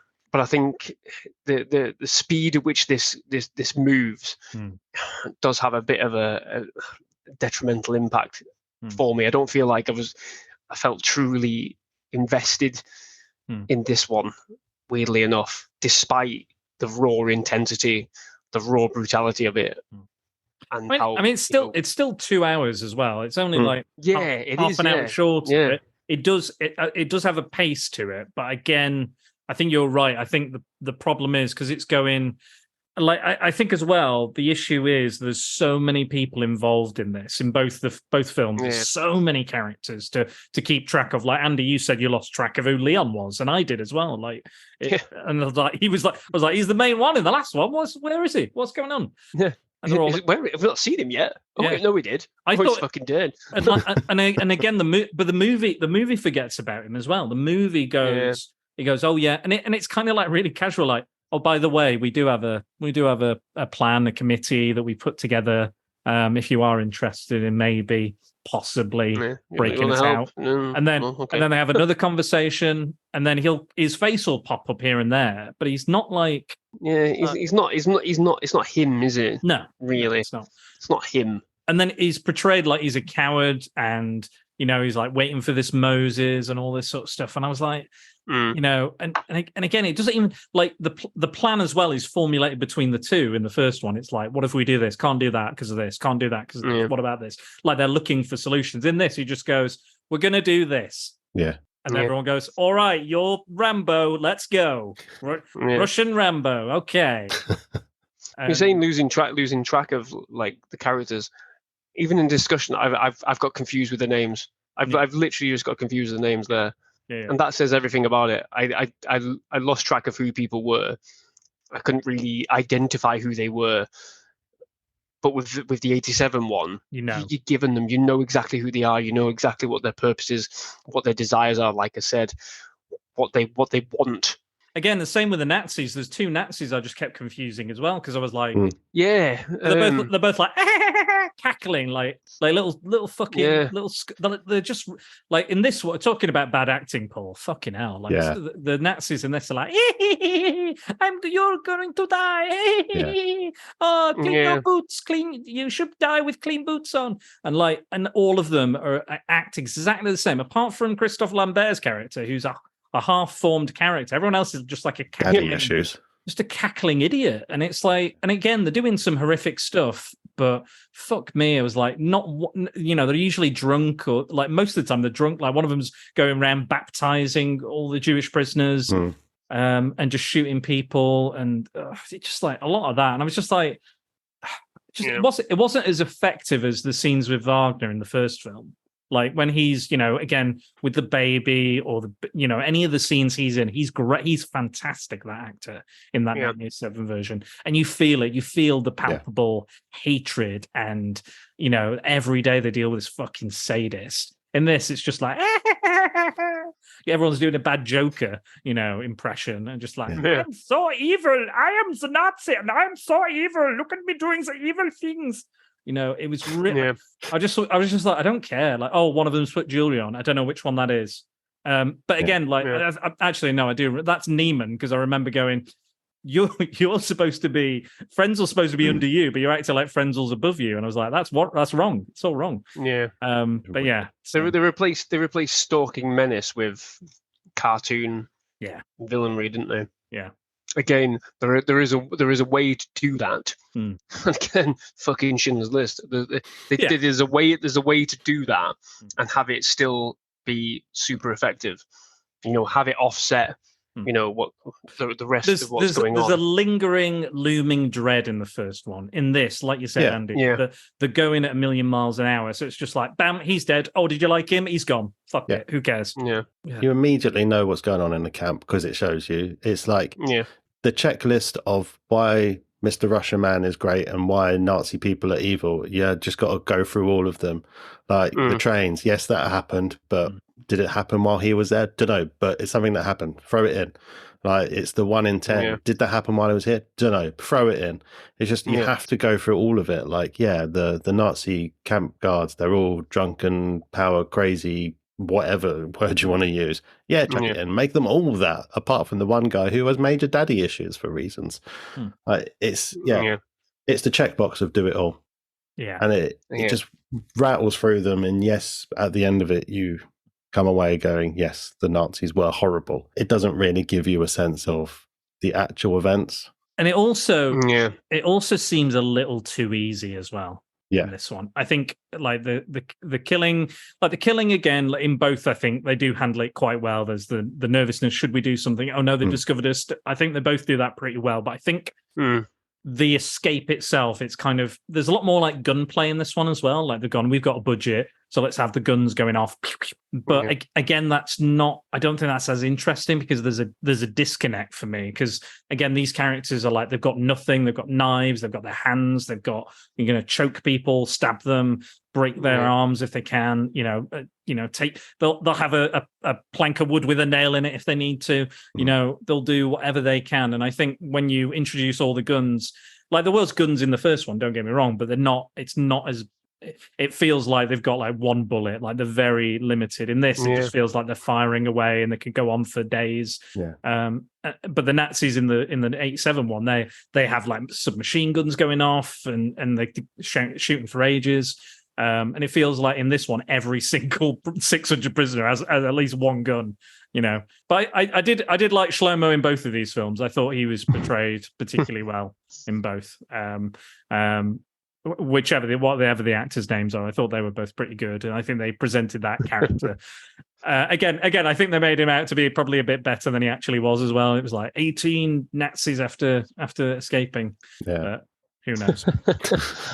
Well, I think we've already started it, so let's get on to comparing the two films. Now, Paul, you've never done one of these. I'm going to assume you've listened. If not, that's fine. That's fine. I'm going to go through it anyway because I love you. My memory is crap. And your memory's crap. Yeah, absolutely. Mine is. I write this down because I forget. So this is what I do. Why do you think I don't use the video option? Because it's just me looking at my phone a lot. Nobody wants to see that. They see it all the time anyway. So Andy's done quite a few of these. Andy, can you remember the categories? I'm going to test you. I can't. Oh, okay. There we go. No one remembers. So the 5 categories again. If we need one, I've got tiebreakers. But the 5 categories are writing, acting, music, cinematography, and direction. So let's go over to Paul. Which film was better written, Paul? I mean, that is a difficult category because it is based on true events. But taking the true events, building them into a film that makes sense and doesn't have cackling jokers in it throughout. I may be showing my hand here slightly. Maybe. I just feel like I was going to say the original film. That's maybe not fair. The earlier film, it tells the story better. It gives you more of a sense of, how the people felt and the journeys that they went through. Whereas the later film is maybe trying to tell you that Sasha's great. Yeah, everything that we've spoken about, I think it's got to go to the earlier film because it is telling you more of the events. It's giving you more of a picture, and it's taking you through the joyful journey that we've all gone through. Andy, what are your thoughts? I'm inclined to agree. I think it's the 87 film is better crafted. It's written in such a way, like I said, that the reveal is even more. You get that sense of dread with each impending, with each stage, of horror, until we get to that point, and then obviously everybody realizes, throughout, that we've got no choice. There is that section, like you say, where you probably could have removed that, but again, even in that, it pays a lot of credit and quality to the characters, to the people that were there. It's a much more better written film by far. It doesn't feel rushed. It doesn't feel like it's missing anything. It doesn't feel like it's reducing or overhyping or over exaggerating. It's literally playing the true horror in an honest sort of light, using the constraint, with the constraints that it had, whether that be budget, time, whatever. It's very well written with all that in mind. Yes, I'm going to agree with you both. Excellently put. It's more accurate. I think if you want to know exactly what happened at Sobibor, I think you go and you watch the 87 version. If you want the Hollywood version of events, you can watch the 2018 version. I don't mind creative license being taken to stuff, and they kept a lot of the stronger elements and the stronger moments and of the true story in the 2018 version. I think that was right to do. I think that in some ways they still honor those moments, but overall I think just getting across the daily drudgery, the layers of unraveling, the experience. It's not like we said, we have a good 30, 40, maybe even 50-minute experience of what goes on there, how it works. In the 2018 film, it's probably 20 minutes. It goes, this happens, this happens, this happens, this happens. Go. Get to Sasha quick. You need Sasha in this film. It's about Sasha. It's like people complaining that you don't see the Hulk for the first hour. The people are like, we need to get to Sasha as quick as possible. Plus, the main star, Konstantin Bensky, I want to say, he also directed and starred in it. So take what you want from that. But he's the Russian Superman. But again, it doesn't feel like it's a propaganda piece. It feels like there's, because again, like a lot of people think, Pachetsky was the guy who came up with the plan and everything, but actually I've seen interviews where they've gone, absolutely not. We were planning to escape from day one. We had ideas, they didn't happen, or they failed, or this happened. But then when he came along, that kind of germinated this version of the plan. So his skills at combat, his skills at war, absolutely, his knowledge, and again, he says it in the fed film. into it rather than being the thrust of it. He fed into it. Yeah, exactly. He was the final piece of the puzzle, and them working together, them knowing the camp, the Polish prisoners who've been there from day one, knowing the camp, and then Pachetsky knowing the game of war. That's what happened. That's what came across. But again, in the 18 version, it's just like, I know what to do. I'm super confident. People died last time. Don't give a fuck. We're doing it anyway. Woo! Yeah. Come along. Fire all the guns. Come along, Jewish people. I'll save you. I don't like that aspect to it. Again, it's probably me looking at it too politically, maybe, but I don't know. Right. So that was. Go on. Sorry. An interesting thing that I've learned. I was casually browsing whilst you were talking. I was listening, I promise. So this film released 2018. So how long do you think it would have taken to make? 2 years, maybe. January 2016, he was awarded posthumously the Order of Courage by Putin. So January 2016, he was given this award after his death, and then they started making the film. Just, Just maybe gave a hint in the way it was written. Little wrinkle. Hey, Putin, do you like that guy? Oh, great. We'll make a film about him. Yay. Yeah. Yes. I just thought that was relevant to the right. Again, another political wrinkle in the state of things. We talked a lot about Russia in these last few podcasts. Anyway, next one is your favorite, Paul. Acting, but I'm going to go over to Andy first, so you can sit on the bad acting and decide which is worse. Oh, now this one's interesting because, like you say, the 87 one has that odd sort of mixed bag, doesn't it? I guess there's more characters, so there's more of a likelihood you're going to get more bad acting. Yeah, true. And yet, with the 2018 one, you do get the cackling jokers. Oh God, it's a difficult one because I'm trying to think. Oh, Christ, I'm trying to think. Think of all the actors. I'm so in. All the characters. This is the part where you're going to cut out of the podcast, isn't it? When I'm sat here going, Rush. No, I keep it in. All of it's going in. Oh, good, thank you.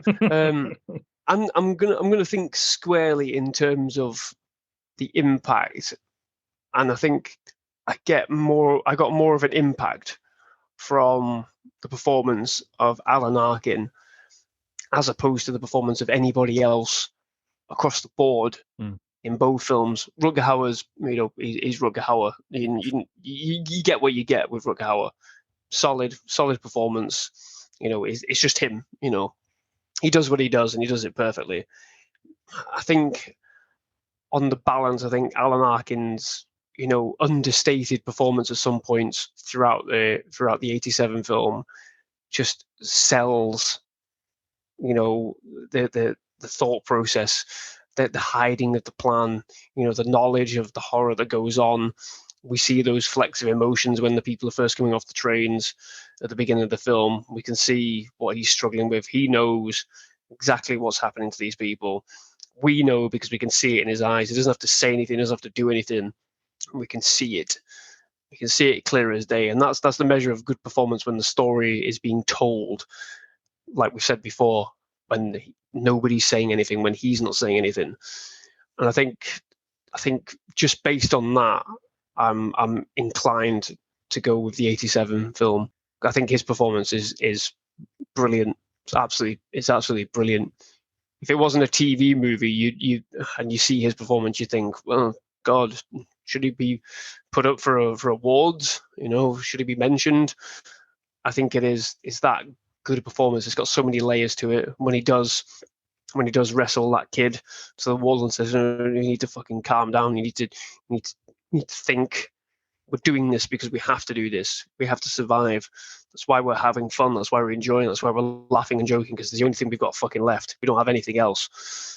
It's hard hitting, and then it's emotionally charged for him. It's an emotional performance right the way.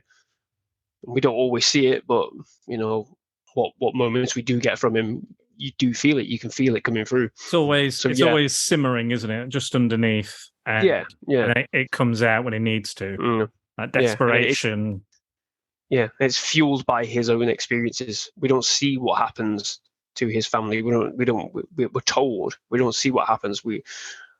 But when we're told from him, even though it's so quick, you still get that raw feeling of emotion. And I think that's missing from the 2018.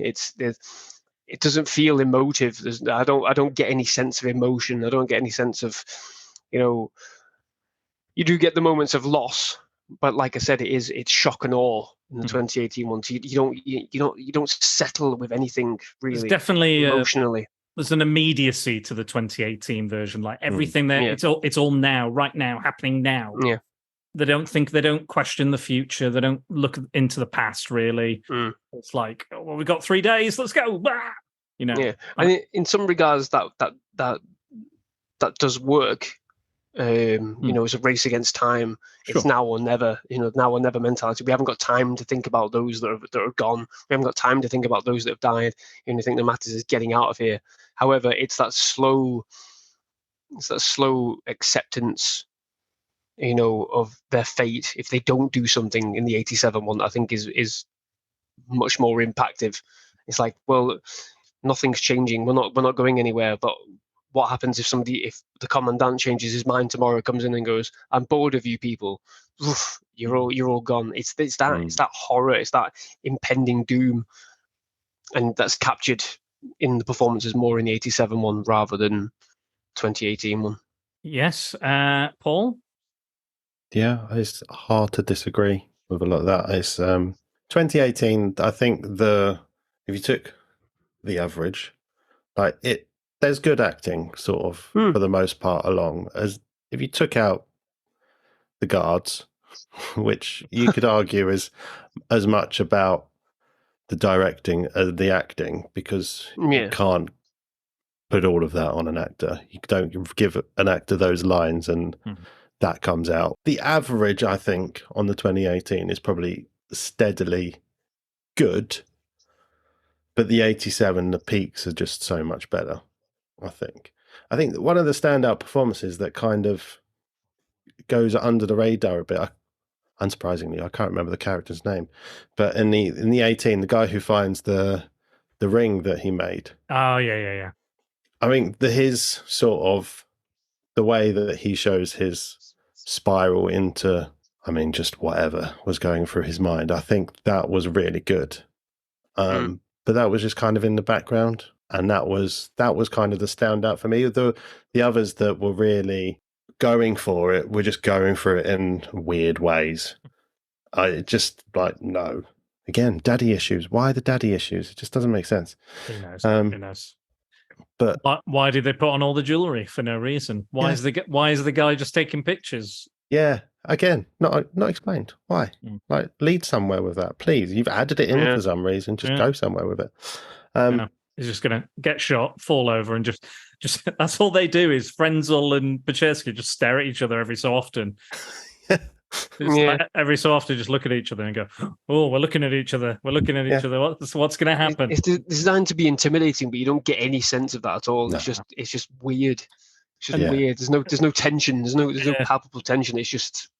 And the guy who plays Pachetsky in it, I don't think he's changed. I don't think his face changed throughout the entire thing once. When he's happy, when he's sad, when he's in pain, it was just like it's kind of a standard, just dull expression.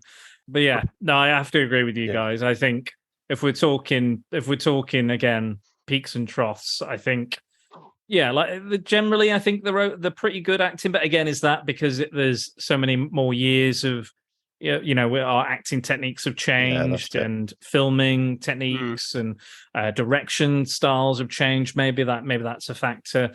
But just that moment for me when Alan Arkin's talking about finding his family's belongings, and he just fucking breaks down, I think is superb, because he's mad and he's like all of it, and it catches him out of, because he's going, I found my family's stuff, and then it catches him unawares, and he's like that's quality performance. It's like being aware that even in pure anger, that memory would probably cripple somebody, and he plays it perfectly like that. It cripples him as soon as he utters the words. It just cripples him. It's great performing, great acting. So like that scene alone, I think for me is just the staple of the acting. If you don't, if you're just looking to look at this film and just have that clip, and you'll just go, just an excellent bit of fucking performance, acting.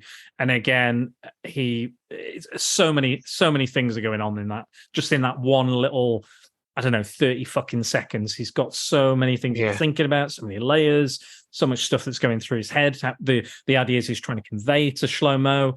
And absolutely. So that's 2 points to 1987. What's next? Music. Okay, Paul, let's hear it. Again, that's a difficult one, because you're talking about a film which is almost singing from the lack of music against a film which has, learnt from, all the techniques and all the technology, and has got this nice musical score and is trying to use it to tug at your emotions. And then a film which is just absolutely brutal with it. It's like, we're going to play you some songs, but only as the people there would have heard them. So, bucket Yeah. it. I think, just for the pure impact, it's got to be the 87 again, because it uses it so carefully, so poignantly. It uses the lack of music so carefully. And it's that almost that we need to do it, so therefore we'll do it. In the later film, this is what needs to be done. So what music should we put here? What music should we put here? Whereas the earlier one, it's like, do we need anything? No. Okay. Yeah. Done. What would have been there? This would have been here. Okay, play that then. And it's done perfectly. There's a couple of times in the earlier one where there's like prisoners playing instruments, and they do that, and that's done really well. And then that's what you get in. Yeah, so for me, it's got to go for 87 again. Andy? Yes, I think we're just constantly agreeing across the platform, aren't we? But you're right. You're 100% right. The 2018 one does exactly what I lament sometimes in war movies, where it's just where the music just overrides and is overplayed for the sake of having it in. Or we paid for this orchestra, or we paid for this man to twiddle the knobs. We may as well make him work. It comes at the expense of real tension, and that's what the 87 film creates. The music that's played is another element in the horror. It's another element in the horror. When you first hear it, it's all part of the grand ruse, which is even more horrifying. These guys playing the music, they've only been spared because they can play a fucking instrument. It's horror. They've been spared because they can assist in the ruse to usher other people down the fucking corridor. It's horrifying. Again, it's like that the scene in Titanic when they start playing on the deck and then it filters in, to show the rest of what's going on throughout the ship. That's the effect it has. Obviously, you get just fucking ridiculous music in Titanic, but in this, it maintains that constraint. It doesn't allow itself to blow over, to be there unnecessarily in quiet moments or in really intense moments. It's allowing the horror, the devastation, and the misery to play central, because that's the most important thing. You don't need anything else. What you're being treated to visually or not, as with the 87 one, and what you're hearing, the effects, everything else is much more impactful than any violin or trumpet would ever be. So when you do hear the music, like we've said before, you instantly go, oh God, here's the next phase. Here's what's coming next. Something's going to happen, and it makes you sort of go, I think, I think it's the choice. It's how the music is used, not the music itself. I think is the key point. The key factor here is that is how we're deciding on this. I couldn't tell you what the score was in the 2018 version because it just feels like generic World War II sad music. They've put that in a search engine and that's what came up. Sad generic music. But like you said, it immerses you in that. It's what's the word? Something genic, is it? When it's like real life sounds of music are played. I can't remember what it's called, the term, but it's something genic. I can't think off the top of my head. But it basically brings you into the character's shoes. Because we hear that music as it comes in, the classical music, when they're playing the music in the scene where they're dancing. It's all that. So yeah, it's all those type of things. So agreed. Again. We don't need to do the last two categories, but we're going to do them. So next up, cinematography. Go on, Paul. This is difficult again. I mean, that's a difficult one because I have a heart and a head on that one. Again, I think the later movie uses all the technology that it's now gained and all the this, that, and the others. Grading on a scale, based on when it came out and what was available, I think I've still got to go for the earlier one again, because it's a lot. Again, it's a lot more basic, but the fact that the later film has all of these techniques and just kind of, again, it just seems to want to overuse it. It's like, we've got to use all these things, we've got to use all these techniques. The earlier film didn't use much of anything, partly, because of what was available, partly because of the budget. Maybe it's not that great, but I think the fact that they tried so hard on the later film and it just went a bit too far, like we were saying at the beginning, it's just turned it into a bit video gamey. I think it's a borderline one for me, but I think because they've gone that bit too far, it kind of annoyed me in a way. So more out of pettiness than anything, I've got to give the point to the 87 film. Okay. It's maybe, arguably, it's not great, but they haven't annoyed me with it. It's a basic bitch, but I like it. Yeah, exactly. Yeah. Andy. Yeah, it is a difficult one, because there is a lot to sort of admire with the 2018 one, with the scale of everything, the way it is shot in certain places. There is a lot to admire. The use of tracking shots is really well used. Again, I'll go back to it with the picking people going down the line. Yeah. There's a fabulous tracking shot, and it doesn't stop. That's what cements the sort of like, it happens and then we move on, because the tracking shots don't stop when one of the lead characters in the early portion of the film gets executed. We briefly see his reaction to being number 10 or whatever it is, and then you hear the shot and he's gone, and the camera is still moving, and it moves past his friend or his brother, whatever it is, who sat next to him, who is the first one in the new set of numbers, just by virtue of being the next one along, actually survives. It plays some of the use of shots is very, very good. However, there are moments that are just unnecessary, and I can't help but think about when they're staring at each other, and I'm just like, I get what you're trying to do, but it doesn't. I'm not getting that feeling. I'm not getting the response that you want from me. I'm just not getting it. It's too up and down. There's a bit too much. Less is more. Less is definitely more. So again, I think I'm more inclined to go with the 87 one, but it's only by the fact that, again, like you said, Paul, that some of it just feels too video gamey for me. It's undone me for films in the past. I lament the overuse of CGI at the moment. I really am. I'm fed up with it. It's doing my head in, because it's come at the cost of story. We get a little bit of that here. Not saying that there's a lot of CGI, but the video game frantic nature of it just undermines some of the story.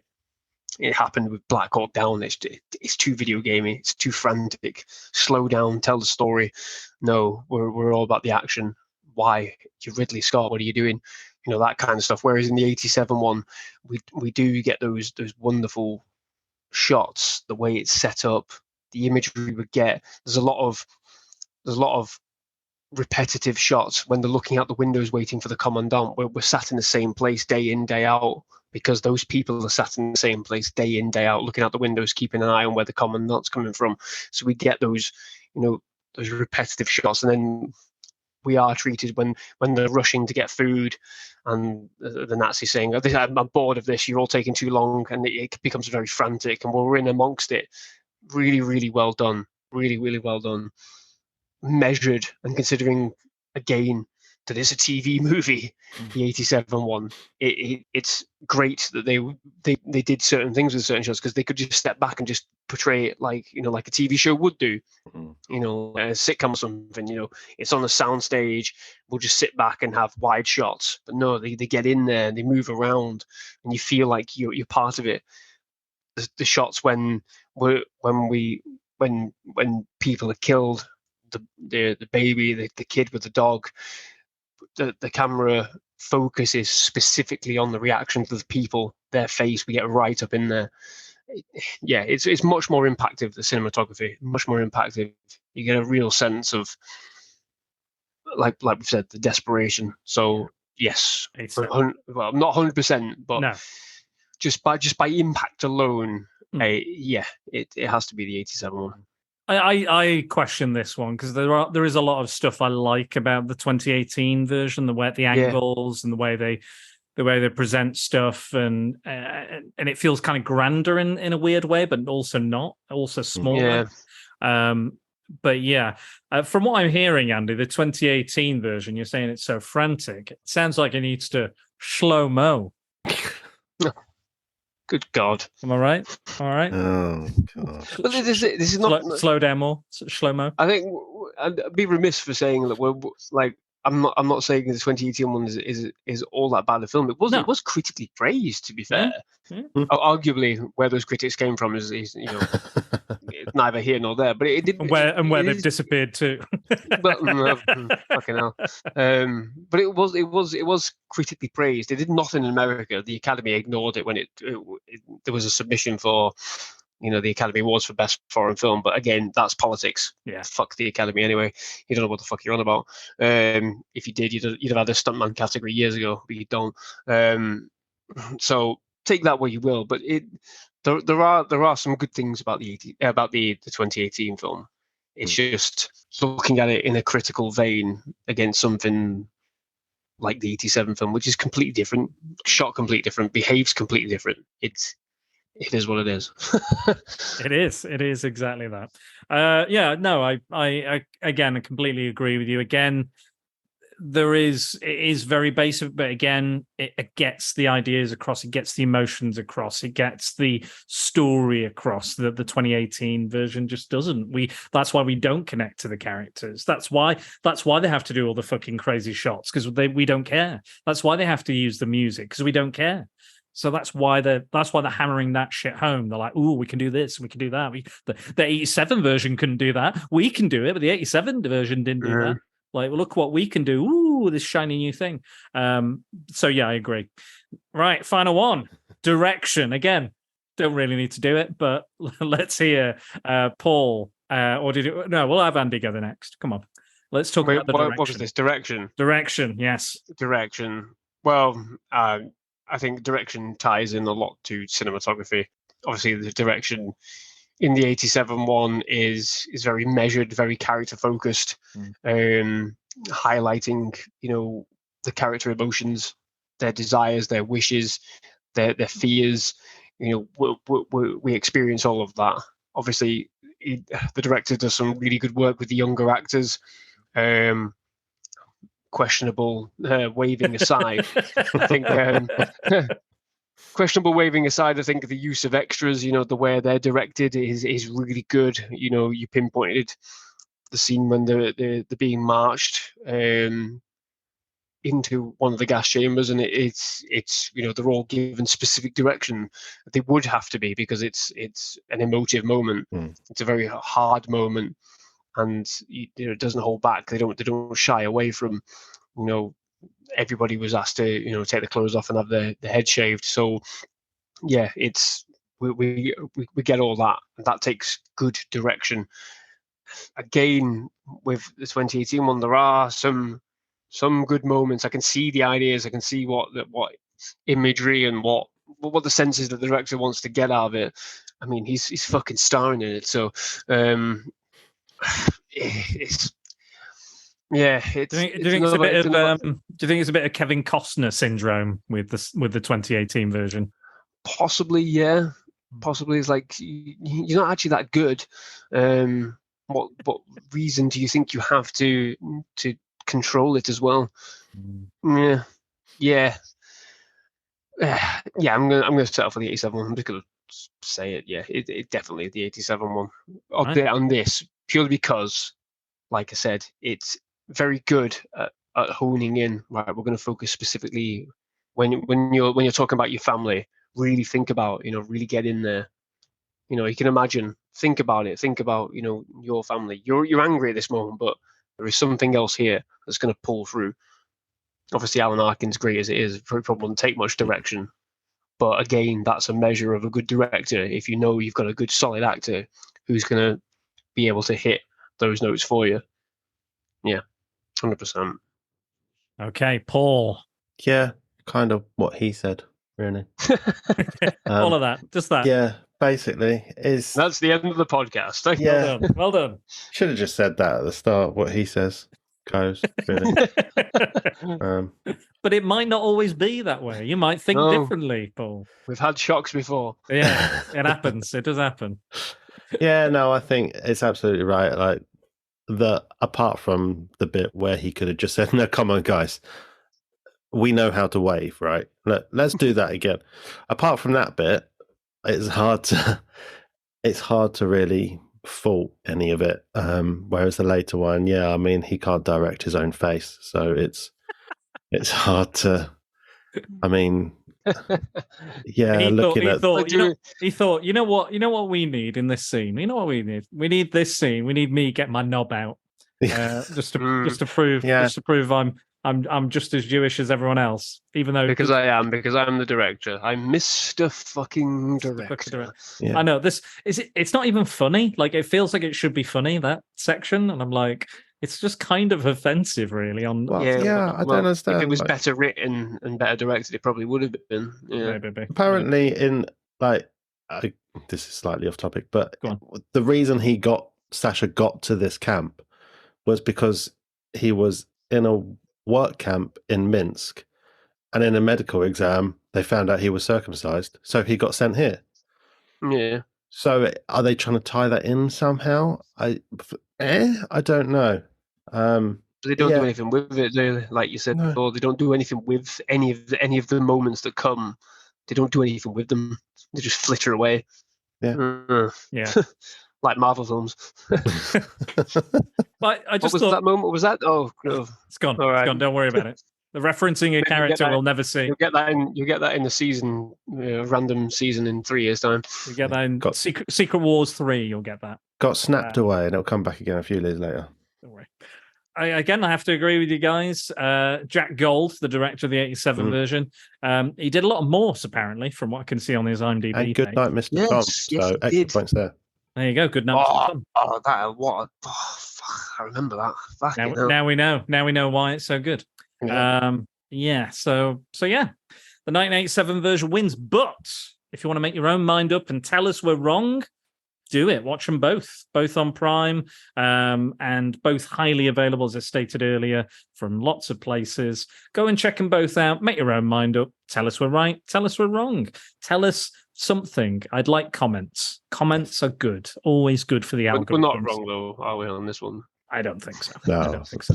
But no. I like being told I'm wrong, because I can also say, no, you're wrong. But don't worry. The Russian bots will come out and tell us how wrong we are. Oh, wait till Ria's podcast comes out. The one that came out last week. I can't. She managed to offend not only the Russians, but also dogs and dog lovers. So nice. There you go. That's Ria. Anyway, she'll like that we talked about circumcised and uncircumcised penises, I'm sure. But that's it, guys. Great debate rages on. Great debate. Which one's better? I know from personal experience about both. So that's how. And I'm not Jewish, but I know the experience of future podcast. Yes, future podcast. Learning about my circumcision. What a fun time. Will it be based on the film about that happening, or? Well, I'm not going to hand it. I'm going to hand it over to a Russian director who's going to make my the losing of my foreskin some heroic Soviet battle. Set in Blackpool. There's going to be a whole political message about that. No, just a horrific, bloody scars on my own body. That's my own war that I fought. But I can't believe I'm finishing World War II, especially this podcast talking about my own penis. But there you go. The horror. Speaking of horrors, Andy, where can people find your own chamber of horrors, which is your YouTube channel? Yes, you can find me. Quite simply, type in Angry Andy Reviews, and you'll be greeted with my face. And quite recently, I've watched The Flash in all its glory. And very recently... Run watched- away. Run, Barry, run away from that film. Yes. But don't run away from that review. I've been reliably told by yourself that I'm on form, so there you go. And then recently watched Extraction 2 as well, and that was very actiony. So if you're very much into those films, I'd recommend it. But obviously, come back and watch the review and see what you think. Again, leave comments. Nobody leaves comments anymore, do they? No, but that's exactly what we all want. Leave us all comments Yeah. about something, even my penis. Yes. Tell me I'm wrong about the Flash. And Yes. we'll engage in a Flash. What you should do is leave comments about Dan's penis on Andy's video. That'll really confuse people. Please. Yeah. Yes, I Yeah. like that. Then you can find me, Jesus, at Andy_review over on Twitter as well. So yeah. Oh, very good. Very good. All in the show notes as per usual. And check out all the links. Paul, yourself, where can everyone find what you're up to at the moment? Or if you've got anything coming up, what exciting stuff are you doing? Not a lot, to be honest. End of the podcast. Good night. Yeah. Yeah. Life took over for a bit, so I haven't really done anything for a while. Should you happen to want to look at all of my older stuff, just head to superdummy.co.uk.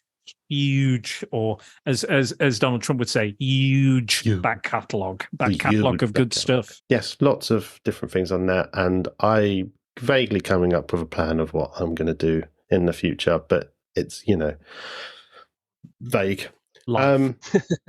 Otherwise, I've just been kind of keeping on top of the Pop Culture Collective newsletter. Yes. pccnewsletter.com, including contributions from the man himself, Dan. Mm-hmm. Not recently, because I've been trying to organise this shit. Yeah. So yeah, but very soon after I've got this done, all coming up, all some good stuff, more content from me. I'm plugging your newsletter on every podcast board. You are, I've noticed. I am Thank you very much. Every single one, even though I might not have my own content to share and put on it. I'm making sure people go there and read all the other good stuff. Yeah, because that's the idea. It's like we're all there supporting each other and building each other's profiles. So hopefully it's been going for just over 6 months, and I am set in my brain now that I'm going to start poking and prodding some more people to join in. So hopefully the range will be expanding, and I will be poking and prodding various people, including people that you have heard from in World War II month. Exactly, there you go. Exactly. Speaking of those people, I want to thank absolutely everybody who's joined in. Originally, it was just going to be me and Andy, but I thought, I don't think I'm ready for that. Just me and Andy doing 4 different podcasts back to back. So I was like, I need some help. I need the counterbalance. I need a moderator. I need something. So big thank you to Tony, who joined us for Catch 22. Big thank you to Max Byrne, who joined us for On the Bridge, and Ria, who joined us to do the first comic that Andy has ever covered on the podcast in almost 5 years. We finally did a comic, and it was Sarah. Excellent comic about female Red Army snipers. And again, Paul, yourself, amazing content you've added, and you've brought a lot to this discussion. And I do really appreciate you as a friend and a fellow podcaster. Well, I appreciate you lying to my face, so that's very nice. Thank you very much. It's been an absolute delight, and I am very pleased and very grateful that you asked me to be on this. It's been a whale of a time, despite depressing my life considerably. We're gonna do something maybe next time that's not weird, offensive, or full of atrocities. We'll pick something nice and movies. Yeah, something. Well, I don't know what. Well, maybe we'll reunite you with Andy, and we'll do something weird. We'll do like the My Little Pony movie or something. Yeah, I don't know. That'd be good. Whatever. Something nice. Although And the Toyline furries might come movies. after us. Toyline movies, that's a good one. Well, there you go. Yeah, then maybe that's an idea. Toyline movies. Anything based on Oh a no, toy. but then we have to watch G.I. Joe. Oh. G.I. Joe. because knowing is half the God. battle. But yeah, thank you, Is everybody. it? Thank you, everybody. I hope everyone has learned something, has a new appreciation for the history. I want to thank Andy himself as well, who has been our historical expert, maybe not expert, but historical advisor, military advisor. But we've learned a lot about each other and our pasts and our family members and the interests and history in general. Now, last week I ended on a song, and previously I've just had the kind of general outro. But I think this particular podcast, because it is what it is about, I'd like to end with 2 minutes of silence for this podcast, just for us to take in, breathe in, listen, and most importantly, remember the kind of atrocities that were done to these people and during the war in general, and the bravery shown by people from all walks of life, be it regardless of race, gender, religion, whatever, during that time, and that we will never, ever forget these things that have occurred. So if everyone would like to join me in 2 minutes silence, then we will call it a day. But thank you very much, everyone, for listening and for taking the time to go on this very, very interesting journey. One of the best podcasting experiences I've ever done. But I just want to thank everybody for their time.